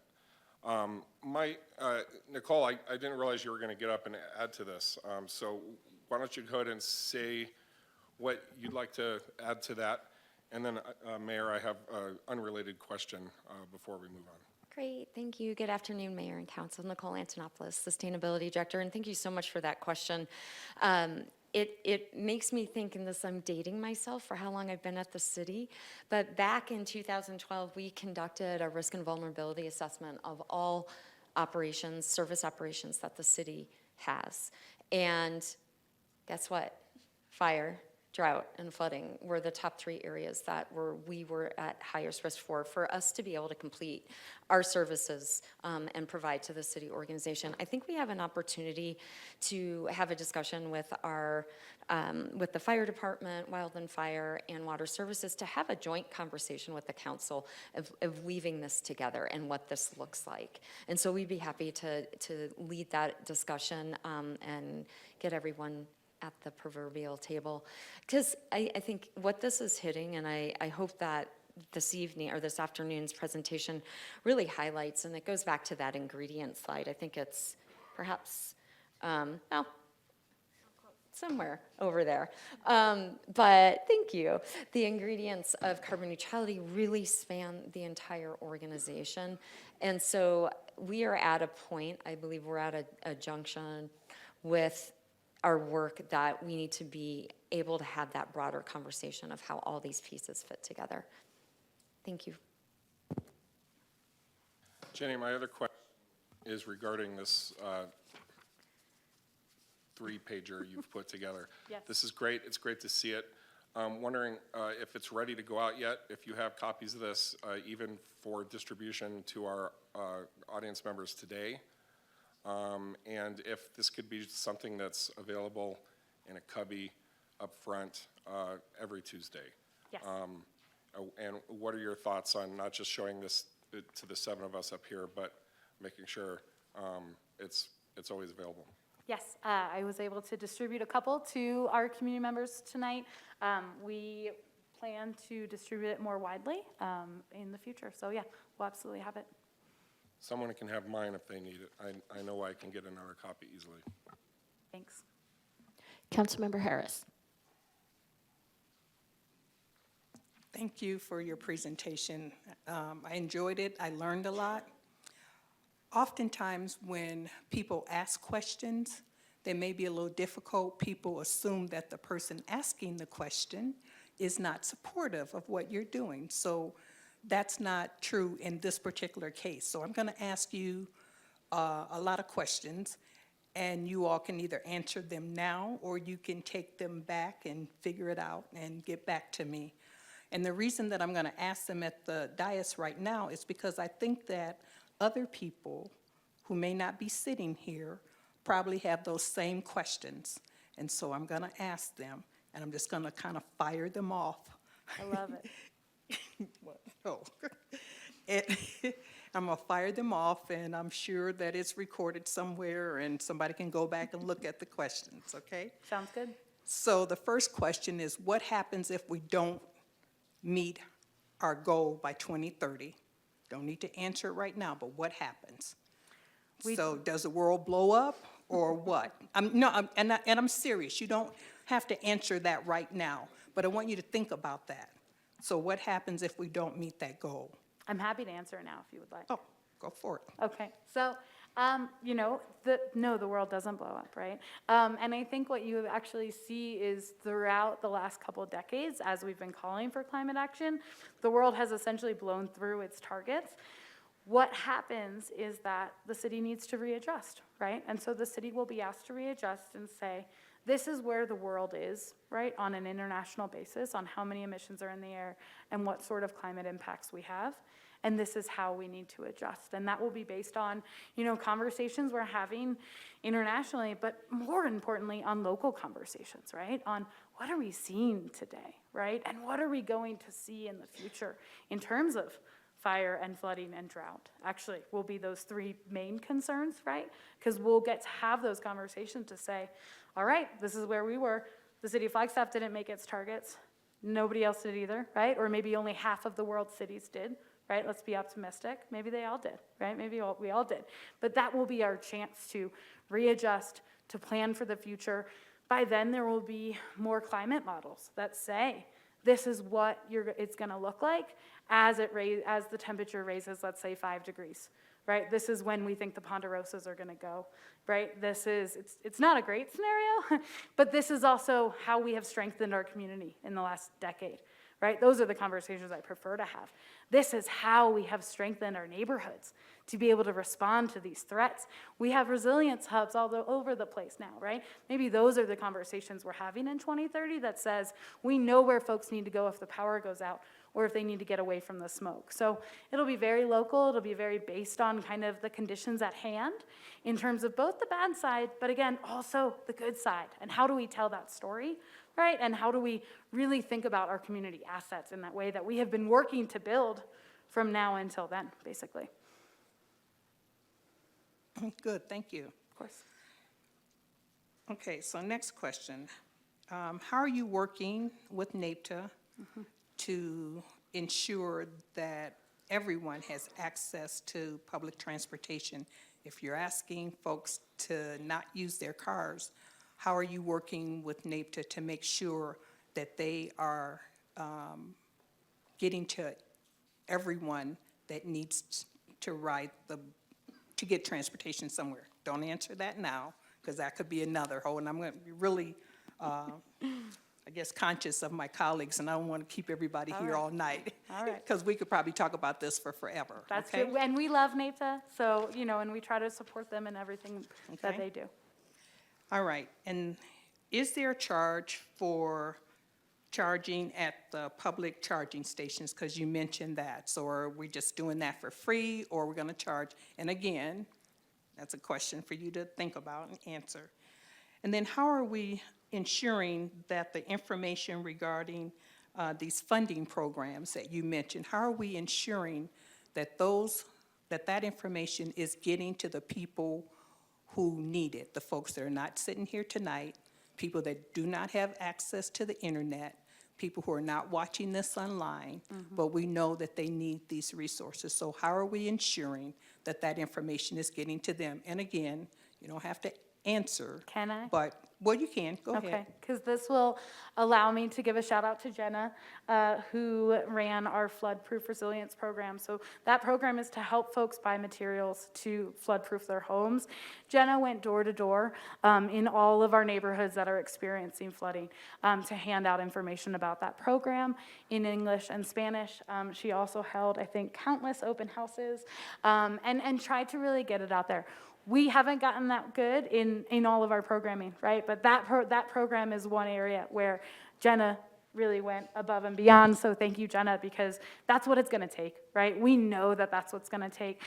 We have been doing that for a couple other programs as well in terms of just trying to break through those barriers, right? To get out to folks, because, right, social media isn't going to cut it, right? We need to really do that direct engagement.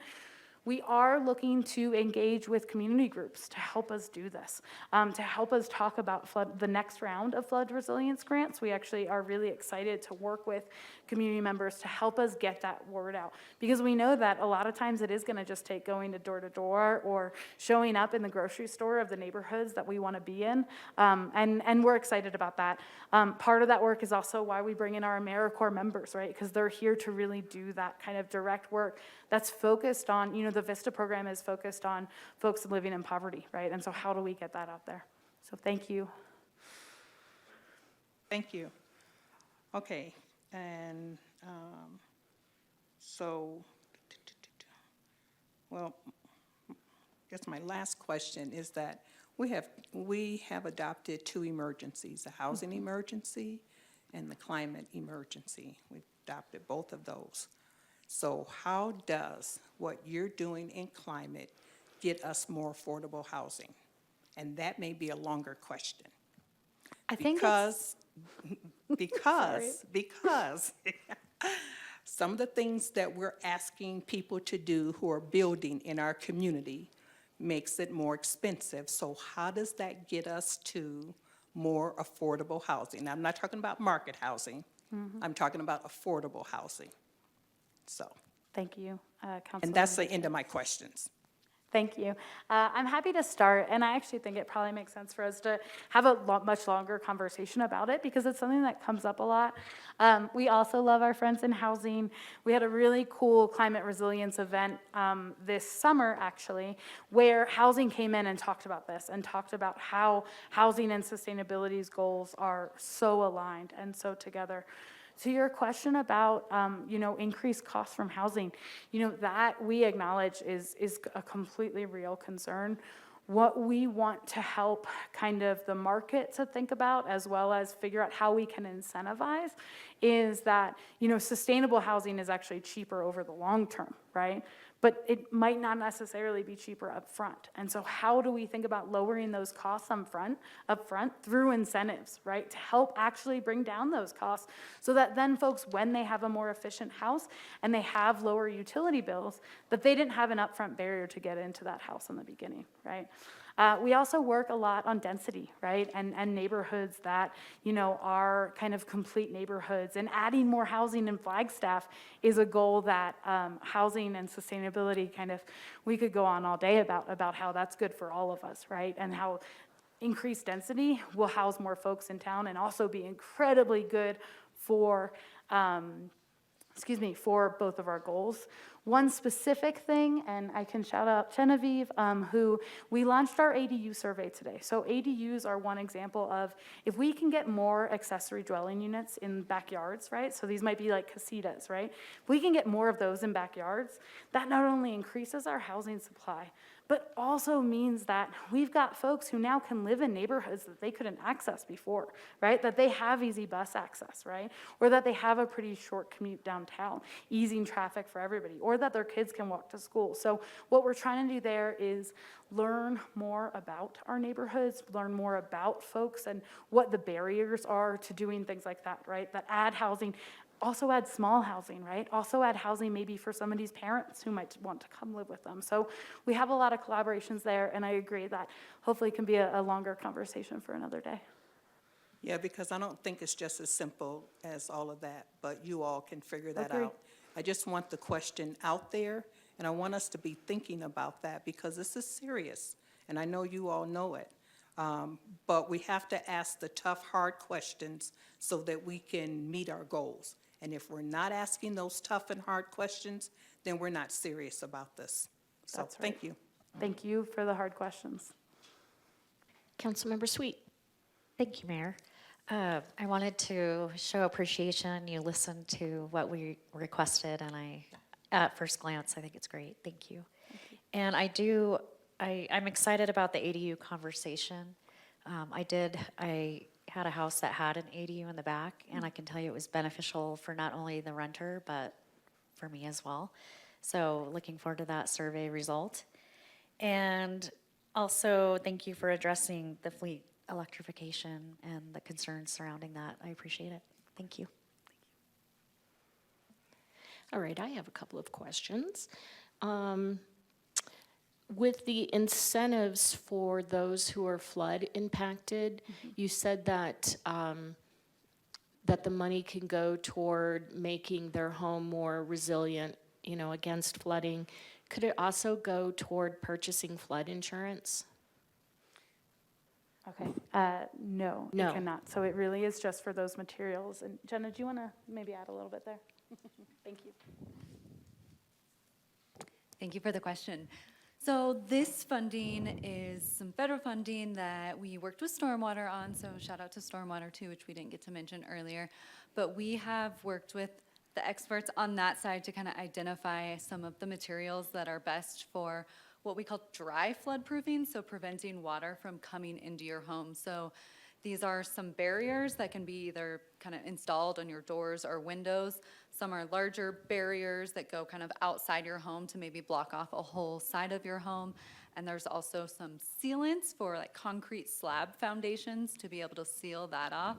So this money is not for insurance, but we did, as part of the grant application, it was optional, but I asked a handful of questions of what can we do better in the future? What are your biggest needs, with a list of them, as well as a bunch of space to write in. So we are excited to get that data and go after funding forever until we can try to make sure that everyone in our community and their homes are safe from flooding. So Thank you. yes, thank I you. know many of us during the flooding and after the flooding heard from residents who wanted to purchase flood insurance, but it's just cost prohibitive and they weren't able to.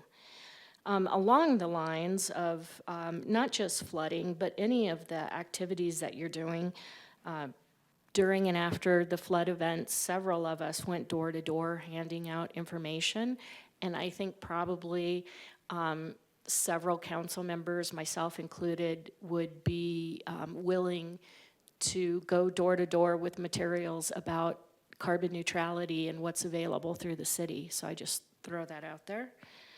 And the ADU pilot project, we had been talking about creating a set of plans or a couple of set of plans that were already approved so that people could build these more cost effectively.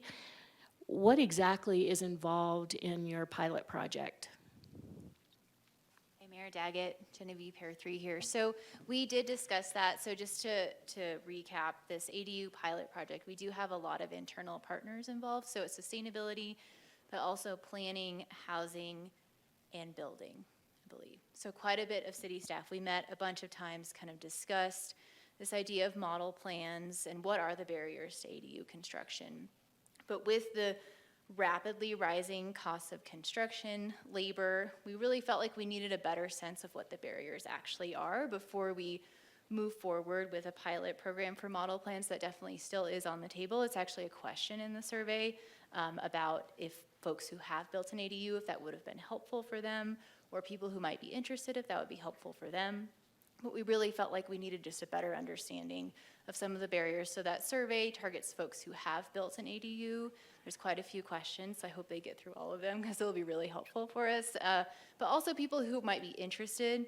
And it also allows renters to discuss their perceptions of living in an ADU too. So really trying to get broad community perspectives on this. So that's still on the table, but we did a lot of research into other communities who are working on that, and it's quite involved.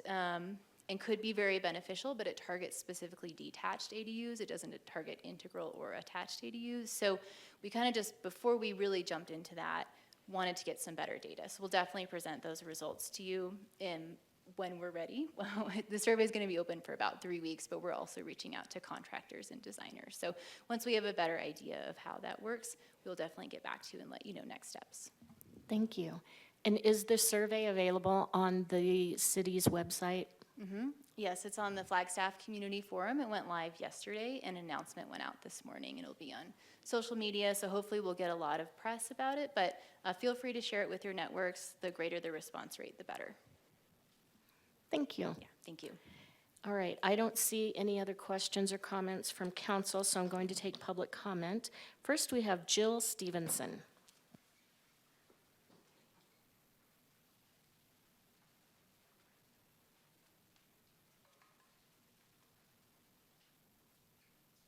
Greetings, Mayor, Vice Mayor, and council members. My name is Jill Stevenson. It is encouraging that your sustainability office has had a place on today's agenda. We very much appreciate hearing from them. They did an excellent job. But it seems like it was a major mistake that these folks were not invited to attend council meetings during the NAH development proposal discussions and resulting decision to approve rezoning. And I wonder why that was, that they were not very much involved. We're in the midst of a climate crisis. We almost need to panic about it because it's real, it's affecting all of us. We need to do whatever we can to mitigate the effects of this worsening climate. Weather extremes, worldwide devastating impact on most forms of life, especially those most vulnerable.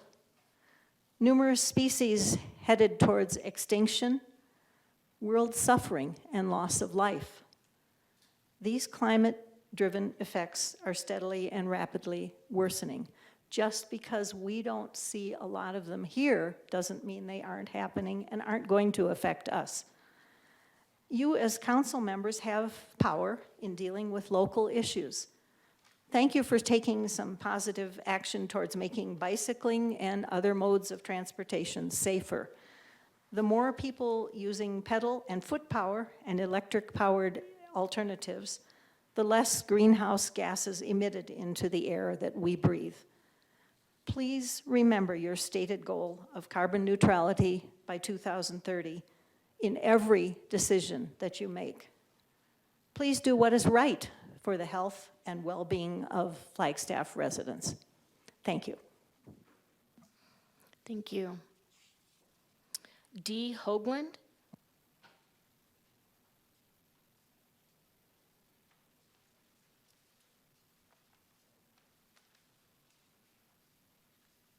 Mayor, Vice Mayor, Council.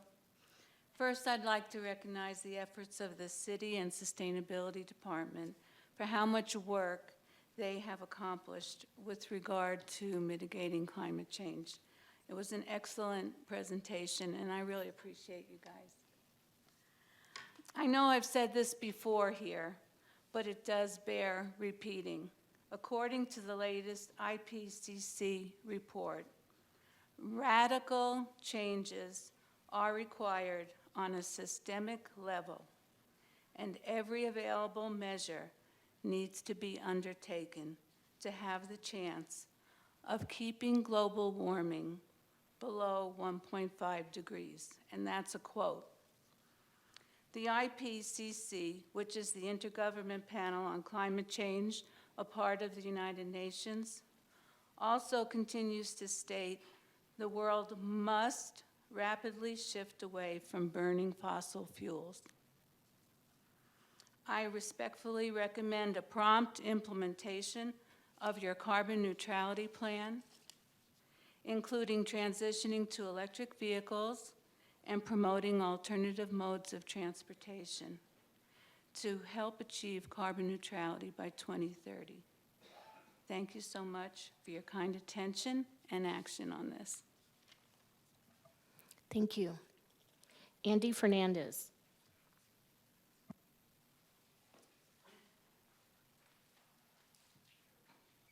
Okay, Andy Fernandez, born and raised in Flagstaff, Army Corps of Engineers for the United States of America. Now, we have a situation here because Mrs. Harris, you said you asked some questions.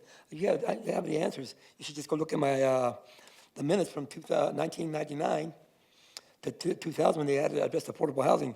Now, here we go. The scenario is corruption. The GOP and the Chamber of Commerce manipulated numerous scenarios. Now, the reason the housing market increased so dramatically in 7 years, because I was for it in 98, but then it disappeared off the radar for 14 months. 11 months. They came back, affordable housing, let's do this, and that. I said, all right, great. You come up with Habitat for Humanity, HUD, all these so-called non-for-profits. And I'm going to regurgitate a lot of this stuff tonight. Oh, while the medical staff at the hospital are making $400,000 to $500,000 annually, and the other employees are making $72,000 to $185,000, and that was 24 years ago. Now the scenario is that the housing market was so in a flux because greed. The realtors should not even be in the business. They're parasites. It's a cancer. We have a system that's called the county assessor's office, who gets all the monies from all these properties. It's called taxes, property tax. So they have an assessed value, but all of a sudden, because this piece of garbage realtor wants to make a lot of money, he'll go to California or other more affluent areas and say, hey, you got a 3-bedroom house here in Flagstaff, Arizona, 2,300 square feet. No crime, civil tickets, just traffic tickets. But we have a certified school, top of the line hospital, all the amenities of a big city. It was a small town atmosphere. The Andy Griffith neighborhood. For you youngsters that don't know about it, it's about a small knit family community. Everybody knows everybody. You keep your doors open. Everybody takes care of each other. That's what we had here until 23 years ago with the greed. Now, with this said, we have a situation here where the housing market blew up, and I actually said it in 1999 and 2000. You can go look at the records here. I said the housing market's going to crash in 7 to 10 years, and it actually crashed in 7 years. All of a sudden, 2 years later, the market, the realtors, they all had to, and the developers had to drop the prices. They were losing money, so they said, okay, let's just say they're abandoned and they're obsolete, crush them, build new ones, and that's how they manipulated the market with Home Depot, Lowe's, and it's artificially corruption and nepotism by a bunch of Chamber of Commerce, GOP, even Democrats, facilitating to line their own pockets. Now, see, you have a scenario with the open space. Now you have the Flagstaff Hospital wants to build over here in front of the open space, which Thank you, open Mr. space Fernandez. money's over $30 million was acquired by the taxpayers when they voted for it to not put garbage like that over there. And like Thank you. Vice Mayor Aslan said, Your time is vote up. no on 480. John Fegvarasi, and thank you for the phonic pronunciation. All right. Good evening, Mayor, council members. My name is John Figvaresi. I teach a climate science program over here at NAU. Several of my students are actually here tonight. Now, I work a lot with everybody that just presented, so I'm really good friends with everybody here. And it's really awesome to see all these updates and all these initiatives, all these things that are happening. And I know you said there's a big update coming further down the line that's got a lot more data that's going to be presented. But I guess also my comment is that I am a big data guy, and I imagine there's a lot of people here as well that are very much thinking about the data. You know, every pound of CO2 that we're not emitting is a good thing. And And it's fantastic seeing all these updates and actually seeing like this initiative reduced our emissions by this exact number. That's fantastic. I love seeing that. It very tickles my left brain very much so. And I think the plan actually says something like we have to reduce our emissions by 44%, but also remove several 100,000 pounds of CO2, which you commented on, Councilmember, about what that technology is going to look like. And we see the wedge diagram, and I imagine many people are looking at that and thinking like, what does that actually look like? So I guess what I'm asking is maybe seeing a figure or two of like what our emissions have looked like and actually how kind of expressing that urgency of like, this is where our emissions are going in the city. And like, yet this is also where they're coming down when we're doing these things. Like, I know that would be really like exciting to see like, look, we implemented these 5 things and look at, we're actually reducing our emissions. The math is coming down. I think personally that would be very satisfying to see because ostensibly there's somebody somewhere in some back room that's like doing the math, that's actually doing the inventory and doing the calculations of this is what goes in, this is what goes out. So in 2030, that number is 0, hopefully. Yes, that's what we're all rooting for. But I don't know who that is. I should know that. I should know who the accounting team is, who that's actually making the decision of if this tourist comes in, do we count their emissions? If I buy something on Amazon, does that package that I purchased that was shipped to my house, do the emissions associated with everything related to that object count in our emissions? Like what goes into all that math I think is really important. And I'm sure it's all in the plan, and I just haven't read it fully, so I apologize. But being a numbers guy, I'm sure there's a lot of people in this town that really want to kind of see that data, and I hope that we can see that in the update coming up. So I guess that was my comment. Yeah, so thank you. Thank you. I wish I would have had you as a teacher. And Jenny and Nicole, I know that you have the capability to do that because we talked about calculating carbon footprint. So will that be part of the presentation that you make? Yes, that will be, so at our next update, which should be about February, we'll break out that wedge graph. I do wish we had an accounting team, John. The accounting team is us. So there's that, but we will be breaking that out. We do our greenhouse gas inventory every 2 years now. We were doing it every year. We found out most municipalities do it every 3 years or every 5 years. So, but we do have data on all of these things. We calculate that data, we've planned for it. So we will be able to dive into that in February. Thank you. And building off of Jenny's comment, I think that one of the things that we've been trying to, actually I know we've been trying to establish is a really strong foundation for the work that we need to do to achieve these goals. And moving the needle has been very micro at this stage, 1, because of funding, and 2, because as Genevieve mentioned numerous times, we need to align policy with goals. And if the council, some of the council may recall, some weren't on council at the time, but when we were talking about the carbon neutrality plan, we knew that we had to spend a considerable amount of time creating a foundation to make this work. And so the needle, proverbial needle, hasn't moved a lot, which is why we haven't been focusing on data just yet, because we've been needing to get everything in order to really launch and launch effectively. That's not to say that a lot of good work has not been done. As you saw, a lot of things have been going into those emissions reductions, but we need to align those policies with goals really to start seeing some significant shifts. So lots of data to come, John and team. We gotcha. Thank you so much. All right, no more public comment, no questions from council. We can move down to item number 9, city code updates for Bushmaster Park sports courts with lighting controls. Thank you.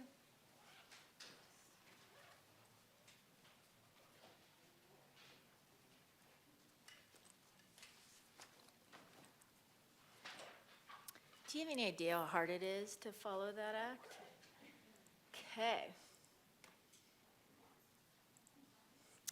All right, good evening, Mayor, Vice Mayor, Council. Amy Hagan, Assistant Parks and Recreation Director. All right, we're here this evening to discuss city code updates that pertain to park lighting. This is a discussion, so we'll move, I don't have very many slides, and then we'll jump into our discussion. It derives from our time together back in mid-May when staff was asked about the hours associated with sport courts and lighting at Bushmaster Park. All right, so I'm gonna go over what the current hours are, and these are lighting hours, and you'll notice that I also have underlined there park hours, because in our current city code, the lighting hours and when park hours are open or available to the public are exactly the same. So those are currently Sunday through Thursday, 5 a.m. to 10 p.m., and then Friday, Saturday, 5 a.m. to 12 a.m. And we can hop back to these whenever we would like to. And then there's a note there at the bottom, unless permitted for a use otherwise. And I'm gonna cover what some of those items are otherwise when we get to another slide here. So what staff did after our mid-May meeting was we started to review what other peer cities within the state are doing with their both lighting hours and park hours.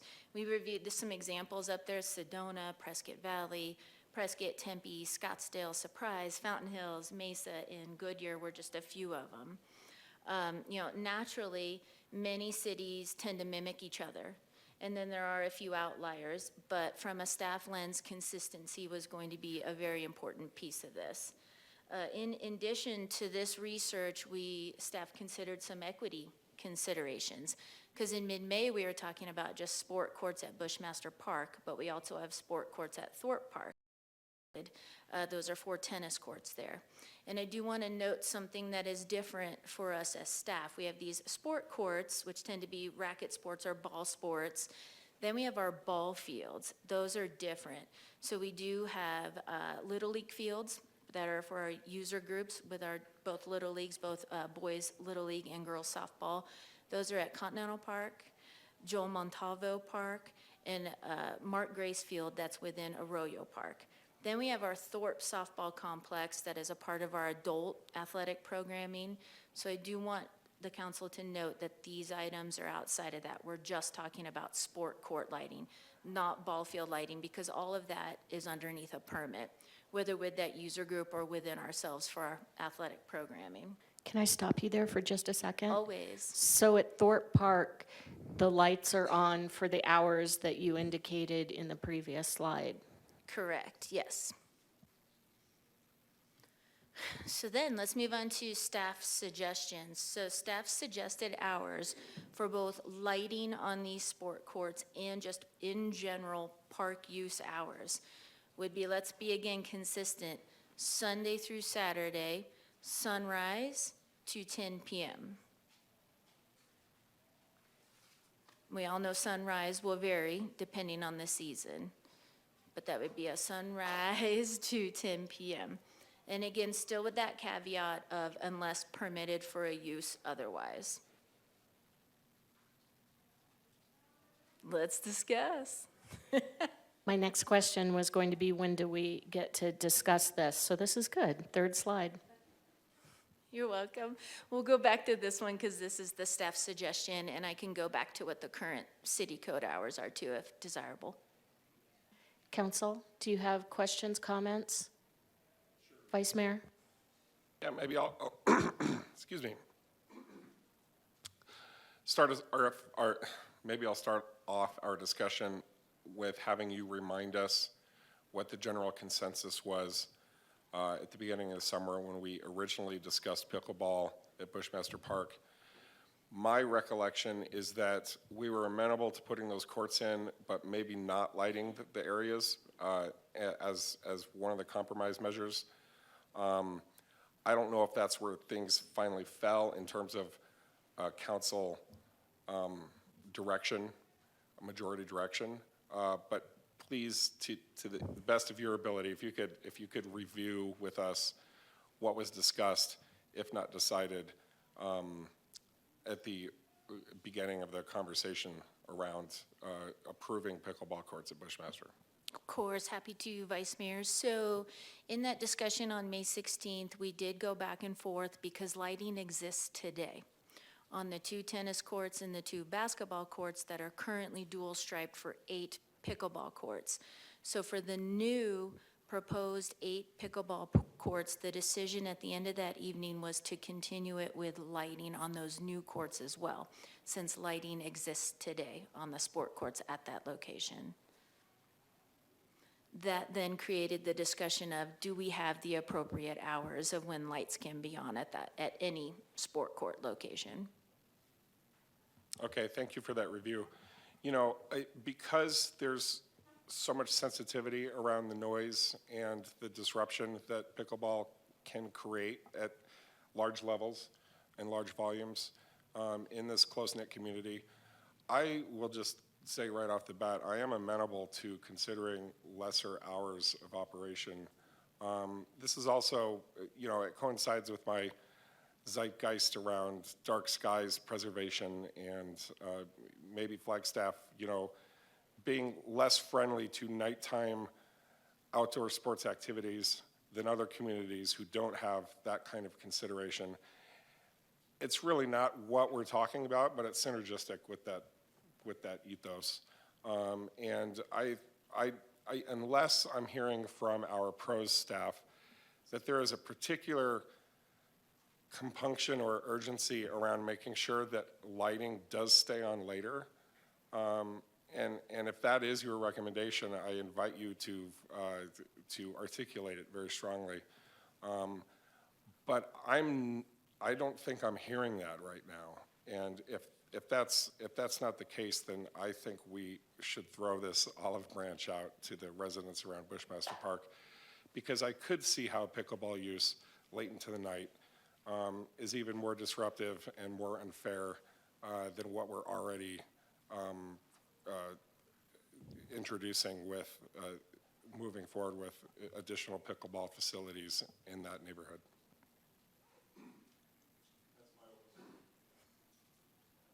Councilmember McCarthy. Well, thank you, Mr. Aslan. I absolutely agree. I just think the people, well, I'll ask a question of staff first before I make my other comments. Are you taking into account that some of these activities are right in back of people's yard to the point where it's extremely annoying versus other ones where the activities are pretty far away from anybody's house? So, you know, I would think that those would be like 2 different approaches. So any thoughts on that?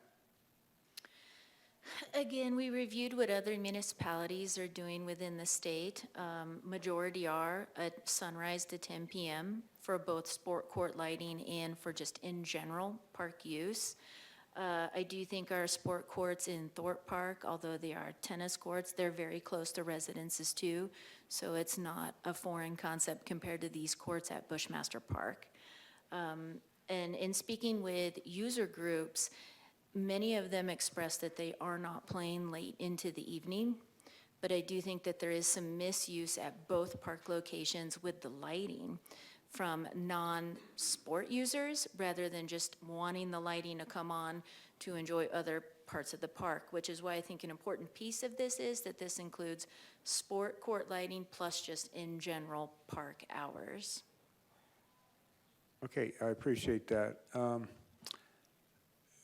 A lot of the people that live in particular near Bushmaster, their backyards are useless for quiet recreation until the ball games are over. So in effect, what that's saying is if someone wants to go sit in their backyard and sip lemonade and just chat with family members and enjoy their patio, they can't even start until 10 o'clock. So, and the problem is that a lot of people, they go to bed at 10 o'clock. So in effect, what this rule would do is say that their backyards are completely useless for passive recreation.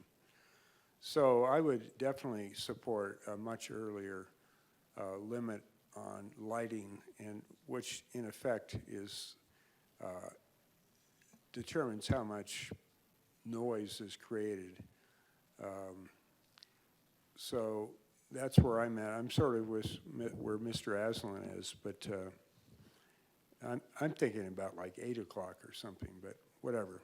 I'll leave it at that for now. I too support an earlier time, and I'm wondering whether we have data on just general park usage from between 8 p.m. and 10 p.m., so not sports courts.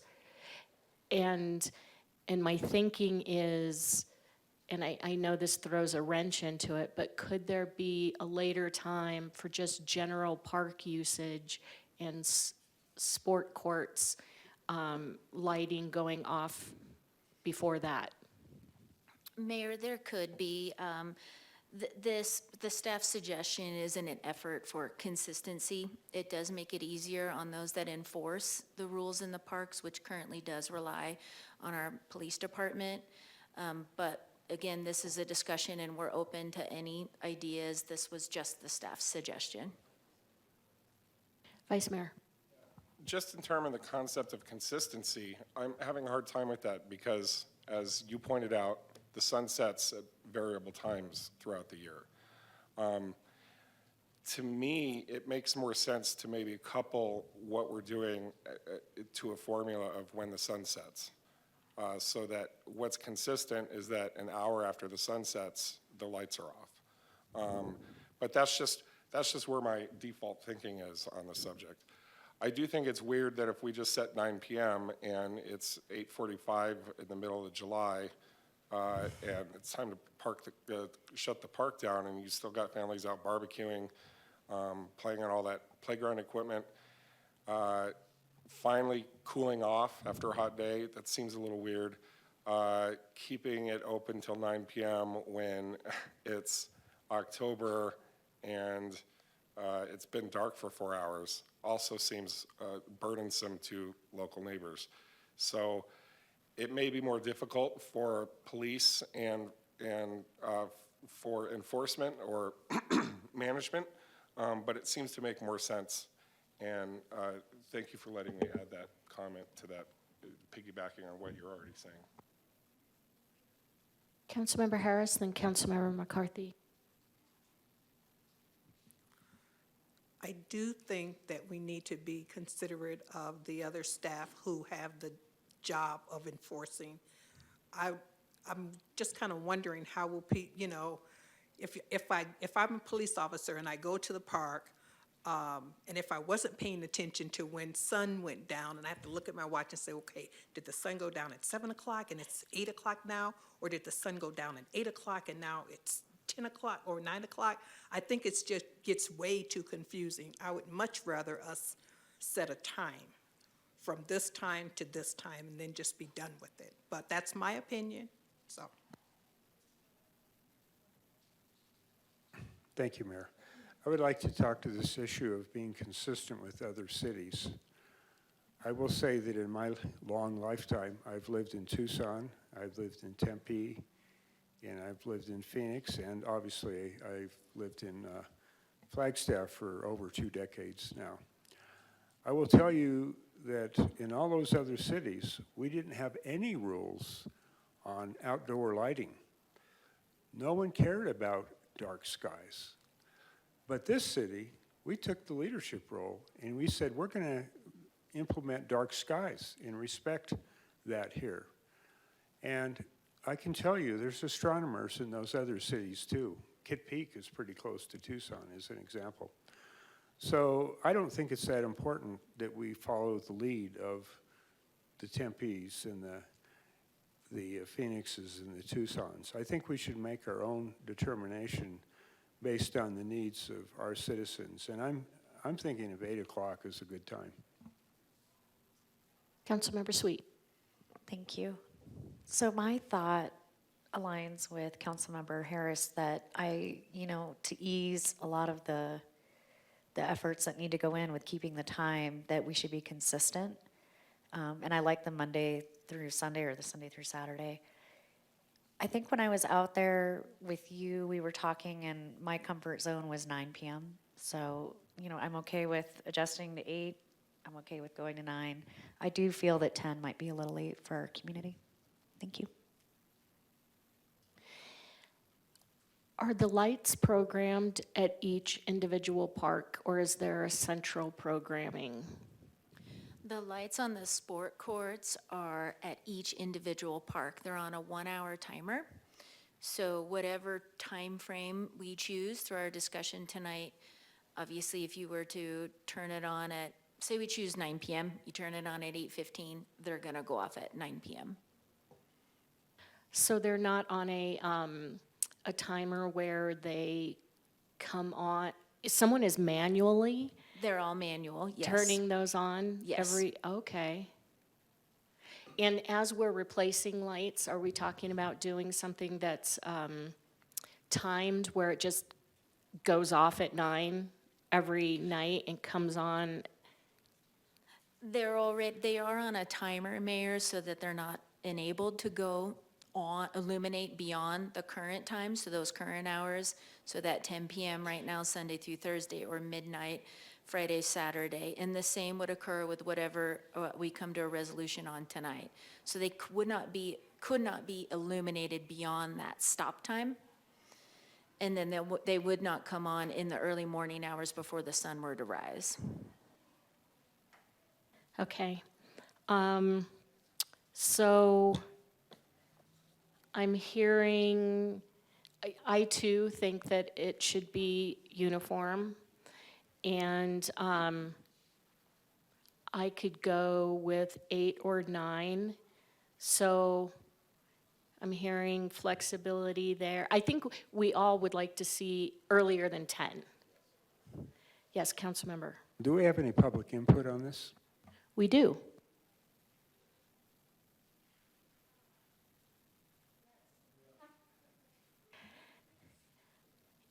And so I saw a lot of nodding of heads that that we're feeling the same way. All right, any other questions or comments for Ms. Hagan? Okay, so we're going to take public comment. Laura Sheeran.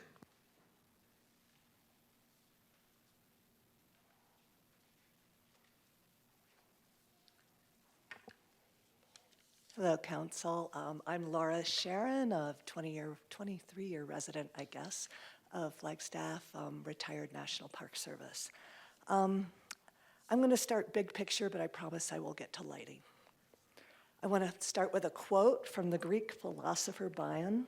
Boys throw stones at frogs in fun, but the frogs do not die in fun, they die in earnest.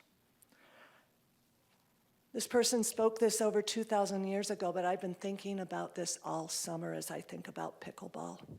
As the city continues to move forward with its plans to install these courts at Bushmaster Park.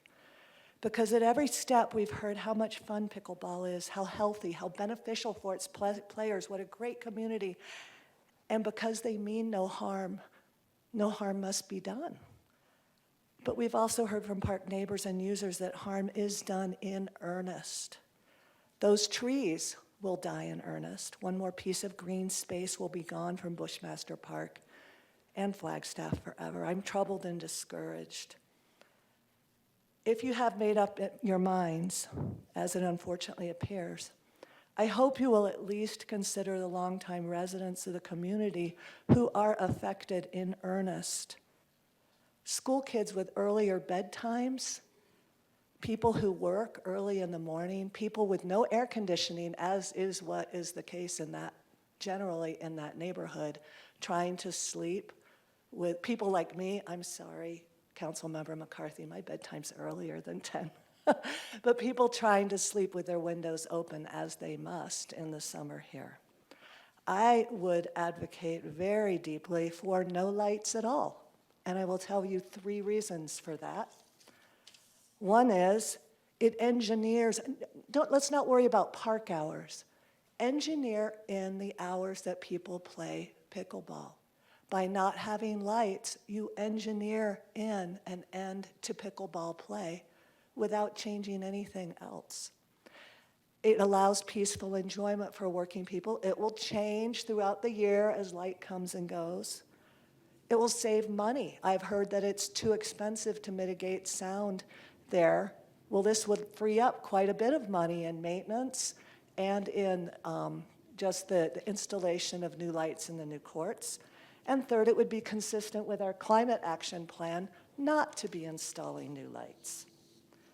Again, boys may throw stones at frogs in fun, but frogs don't die in fun, they die in earnest. This is real for this community. This difficulty is in earnest, and I ask you in any way you can to mitigate. Thank you. Thank you. Andy Fernandez. Okay, well, I think I have a few people beat here because the other lady here, she was dressed like she was the on the Wizard of Oz or the whatever. She said she was here 12 years. I have her beat by 17. Actually, this lady says, 20-some. Well, I have 60 years in Flagstaff. U.S. Army veteran. Like I said, I ran for council on numerous occasions, facilitating numerous programs. Now, we have scenarios here where we have dark skies. Now, I have family and members that worked at the Lowell Observatory and the U.S. Naval Observatory. And this is very dear to my heart because I know a lot of that's my family, Harry Gooder and all the other astronomers that worked there. Dick Walker, great, my uncle. I love him so much. He passed away, God bless. But we have a situation where again, carbon neutrality. There's like this scenario with Proposition 480. You want to urban sprawl into an open space area that we already said we don't want no more urban sprawl. That's why we put up for open space and spend a $34 million bond to facilitate that. Now with this scenario, very simple. I'm in the same scenario. We don't need to have no light in the morning. And if we're going to have any lights at all, 8 o'clock, 8:30 maybe. But this mindset that we were programmed into, brainwashed, started in the 1912 when World War I was implemented to facilitate 24-hour shifts in the factories. And then that ended. But okay, everything kind of went back to normal. Then in World War II, again. And that's when the women started getting into the workforce. So that scenario structured a different mentality. And corporate monopolies, nepotism, both Democrats and Republicans back across the aisle making deals. So the scenario is that we have numerous issues, and I would rather see eliminating factories opening up from 8 o'clock till 6. It should just be from 8 o'clock till 7. That would be great, but it's a dream that won't happen because greed and the American way, the Industrial Revolution. So now with that said, I was here last year, actually 11 months ago regarding this, and I have a lot of issues addressing that and as well as the carbon footprint. So again, by having all these urban sprawl, having all these lights situated at these times, it's 3 steps backwards. We're digressing. Same thing with vehicular traffic. Oh, you got to have your spotlight. You have your lights on at 4 in the afternoon, and you're on some of these interstates. That's asinine. Okay. Yeah, and again, while the affordable housing that manipulated another 7.5 million, almost 8 million homes in this community, also facilitated light poisoning. So we need to address all those issues. Thank you. Audra Smith.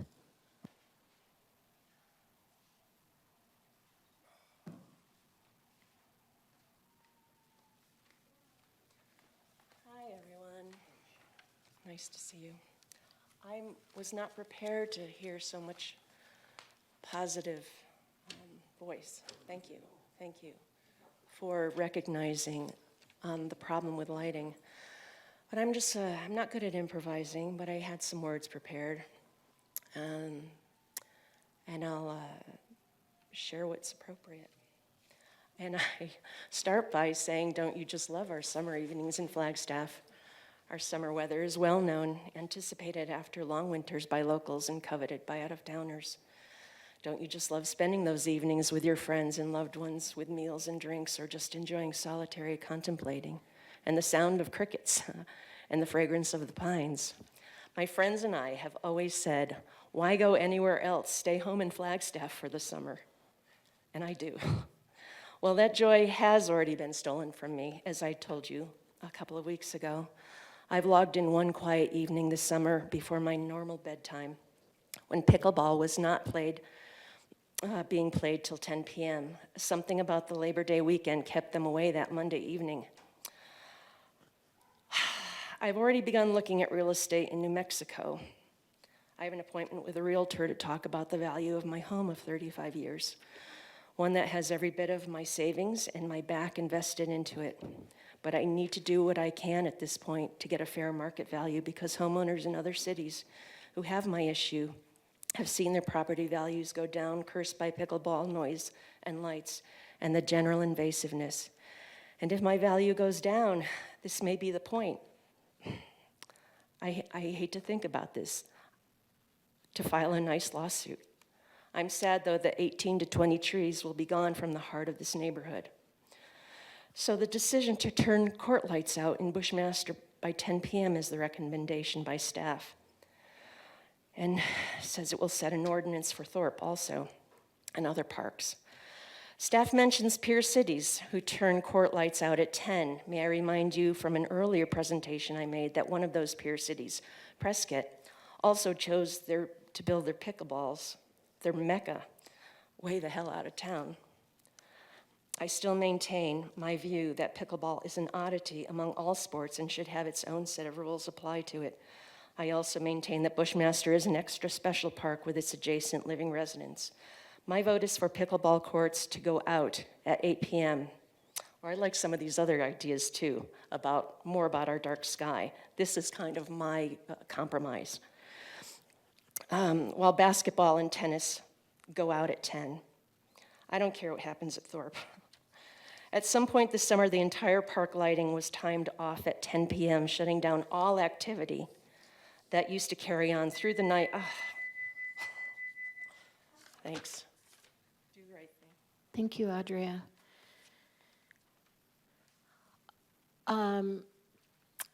Amy, Ponderosa Park has no lights, correct, on the pickleball courts? Correct, no lights on the pickleball courts or basketball courts.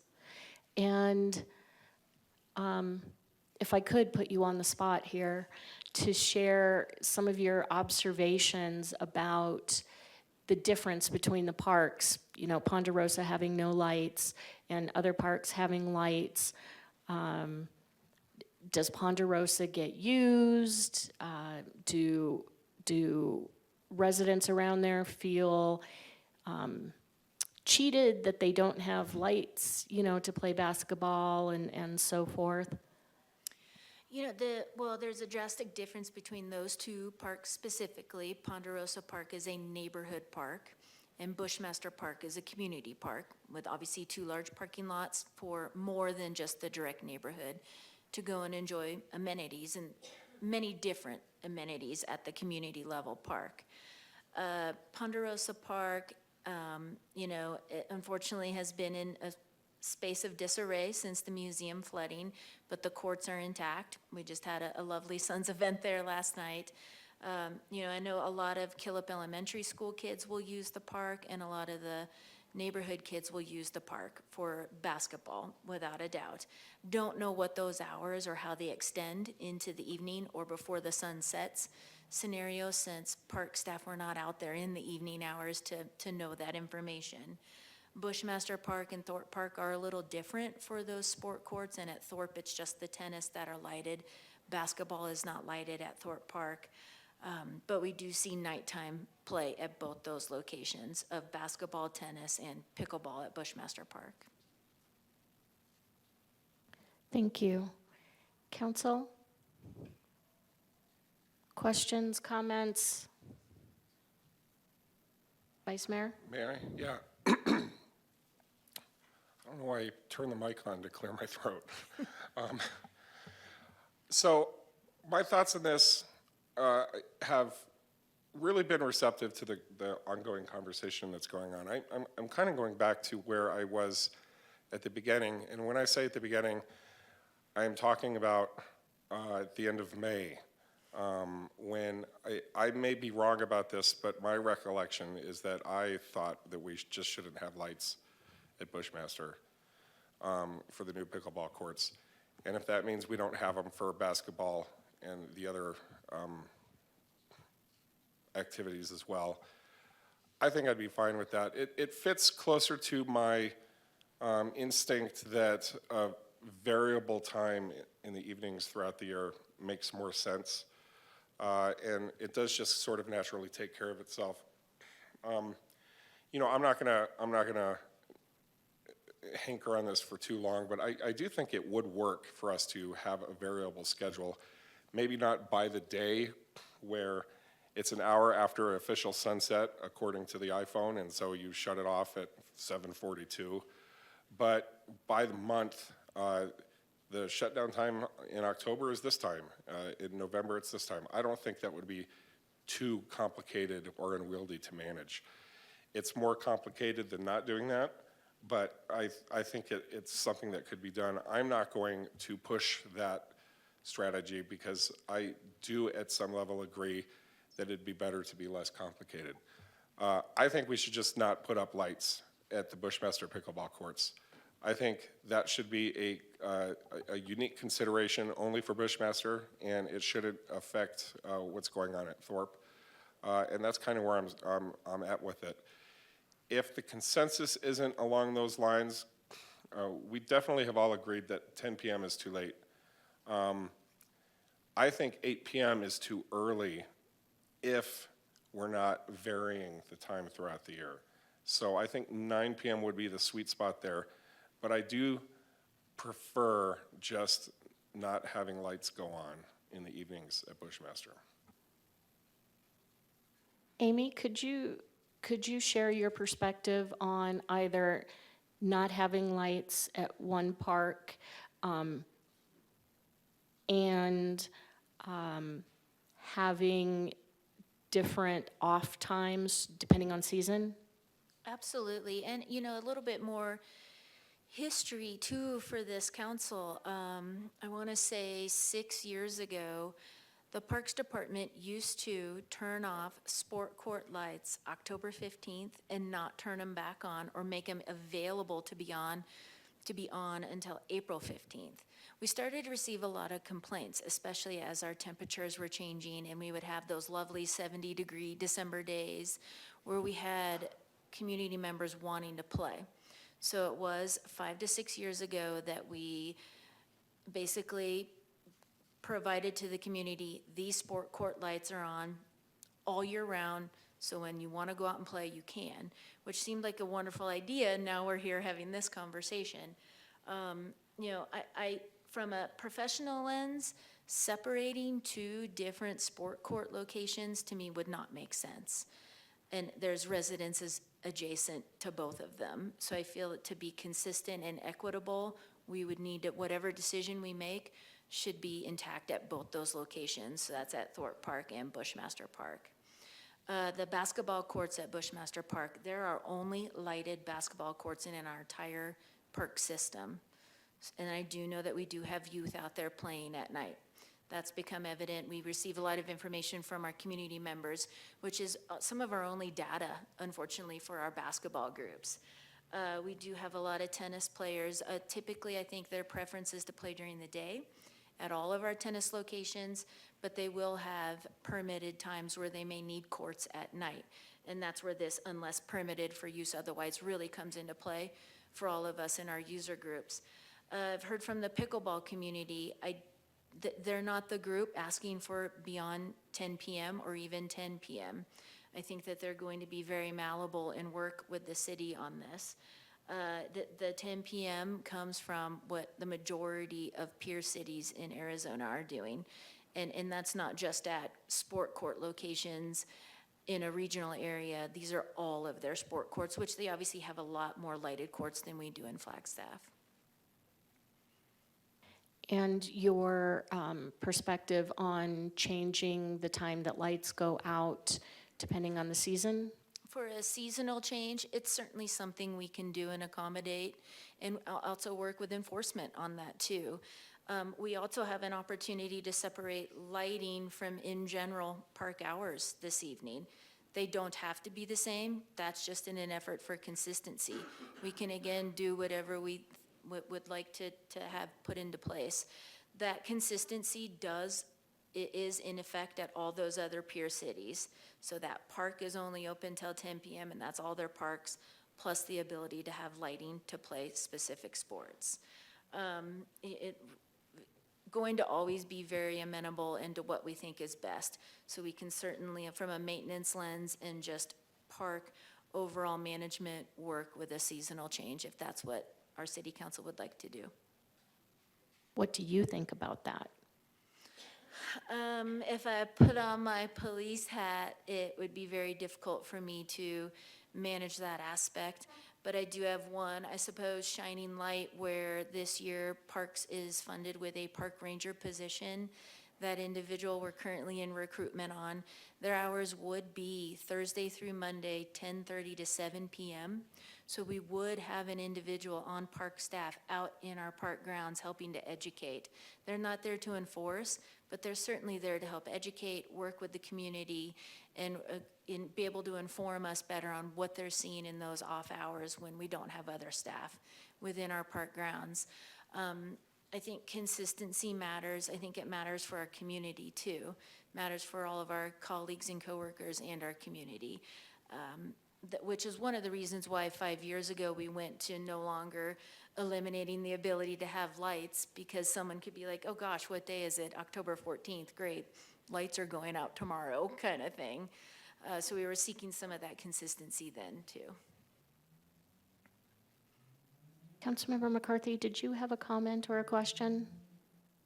I do. Lori Matthews does too. You want to let her go first? Oh, I don't see it. Certainly, Councilmember Matthews. Thank you, Mayor. So, Amy, I just wanted to, and you may have said this earlier, currently over at Bushmaster, the lights that are there are on a usage basis. Is that correct? That Like is people correct. can turn them on? That is correct, Councilmember Matthews. So they're available, it's a manual timer, and the timer has 60 minutes or a 1 hour time to it. And but they are not permitted to be on past 10 p.m. right now, Sunday through Thursday, or 12 a.m. on Friday and Saturday nights. Okay. Thank you. I just wanted to make sure my recollection was correct. I definitely, this has been one of the most challenging conversations I think we've had this year, surprisingly, maybe not, but I do want to stay in the theme of being respectful of the people that live around that area and the noise issue. And I think that I'll support the others who have said 9 o'clock is a good time. Thank you, Councilmember McCarthy. Thank you, Mayor. I want to talk about the comparing us to other cities things. I can tell you that when I lived in Phoenix, my major sport was bicycling. I did a lot of heavy bicycling. I never went bicycling at 2 in the afternoon in the summer. That would be suicidal. So, but when I moved up here, I could ride any time of the day. So what might make sense for Phoenix doesn't make sense for here, because, the day doesn't become even reasonable in Phoenix till about 9:30. Yeah, I was down there yesterday, and it's like, this place is unbelievable. It's hot. Anyway, I really like the idea from the woman that used to work for the Park Service. I forget your name. Nora? Laura. Hi, Laura. Of not having any lights at Bushmaster. I think that's an excellent idea. And I think we could either make that ruling for the same at Thorpe, but On the other hand, I would be comfortable leaving the rule as is at Thorpe, because there are houses close, but they're not quite as close. And they don't have pickleball courts, at least at this point. And some of the other sports can be noisy, but they're not nearly as noisy as pickleball. So my suggestion is no lighting at all at Bushmaster, at least at the sports things. We might have a different rule for the ramadas. I don't know if that would make sense or not. I haven't really thought that through. But I would suggest no lighting at Bushmaster on the sports courts. That's my thought. And, you know, I realize there may be some room for compromise there. Councilmember Harris. I would just be a little concerned if we did no lighting but did not set a start time, because in the summertime, I believe it's light by about 5 or 5:30. And so if people are complaining about noise, think about, and some older people, I'm included, I wake up early these days and I don't sleep as late. So somebody could be up at 5 o'clock and be out on the court by 6, you know, and somebody is still sleeping. So if we're gonna do no lights, I think we should do some kind of start time or open park time. Put a time on there so that people aren't there at 5:30 in the morning. And again, we have an opportunity to discuss the lighting at sport courts and then in general park hours, and that's for all 24 of our parks, not just these 2 with sport court lighting. So you indicated that you wouldn't suggest having different policies for different parks, and I understand why that would be. However, the homes are closer to Bushmaster than they are at other parks, right? I mean, just abutting the park. You know, the homes along Thorpe Road are probably less than 50 feet away from the Thorpe tennis courts. Are you talking about the houses like on Aspen and Birch Correct. and Yes. Cherry? Yes.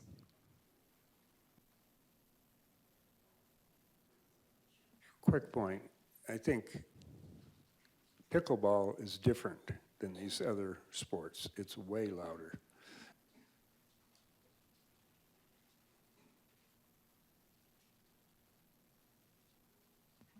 So here we are.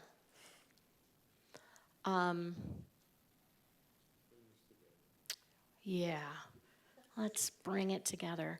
So we have 2 who have expressed strong support for no lights. We have 5 who have expressed support for an earlier light going out. And then, oh, yes, sorry, Councilmember Matthews.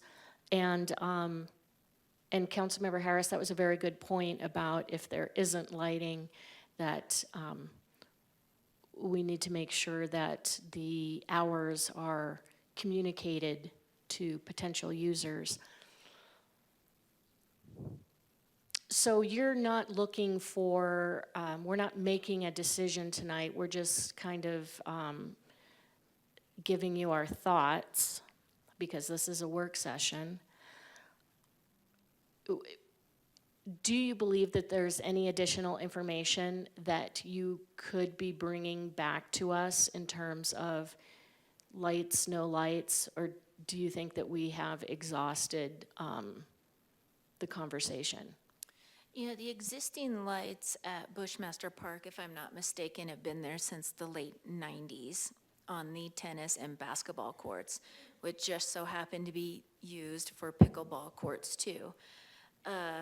So if we were to remove the ability for those lights to be used, knowing that we see pickleball play at our other concrete surfaces, you know, I see it at Cheshire Park, on the tennis court, basketball courts, We have seen it at Thorpe Park. I can only envision a migration if we remove lights from a certain location, since that sport ends up being rather portable. Thank you for pointing that out. So we are all in agreement that if we have lights, we'd like them going out at 9 Or before. or before. Can we go with that? Because we've got all of us on board for that.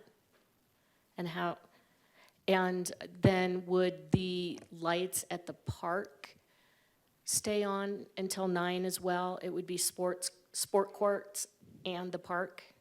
It's just the sport court lighting, so pedestrian lighting does not change. But then our other opportunity to clarify this evening would be then those in general park hours, when we think a park should be permitted to be open, and how late into the evening. So excuse me, you're looking for direction from us on that as well? I am, yes, Mayor, because the way the city code is written today, it's just park hours and the lighting. So we need to separate the two, because I don't think, what I'm understanding is that we're not stating that we want parks to close at 9 p.m. We just want to mitigate when the lights on specific sport courts can be illuminated. So we do still need to identify what we're comfortable with on park hours for all 24 parks, just for park hours to be open. So council, what do you think about 9 p.m. for sport courts and 10 p.m. for parks? I think that's consistent with my view, which is we shouldn't mess with the hours of operation for our parks.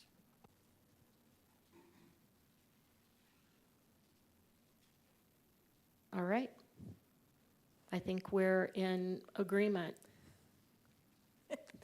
Thank you.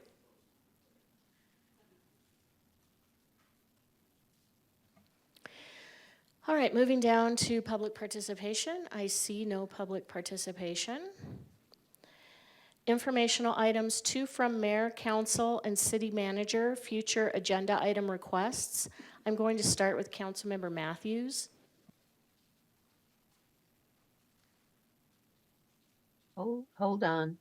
Don't have anything tonight besides thank you to Team Flagstaff for the beautiful flowers that were sent last week to me. I really appreciated it, and it's brightened up my living room. So that's all I have. Thank you. Thank you. Councilmember Harris. I have nothing. Vice Mayor. Nothing tonight. Councilmember House.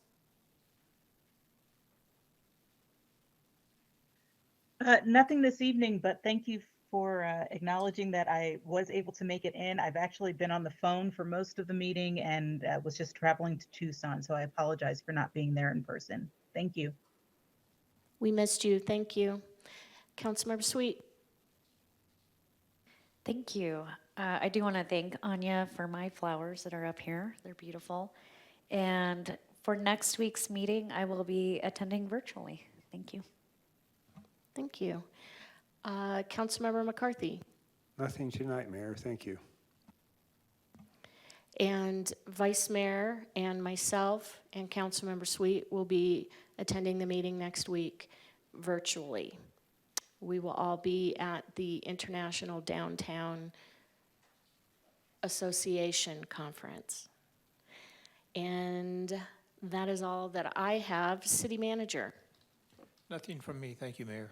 Thank you. We're adjourned.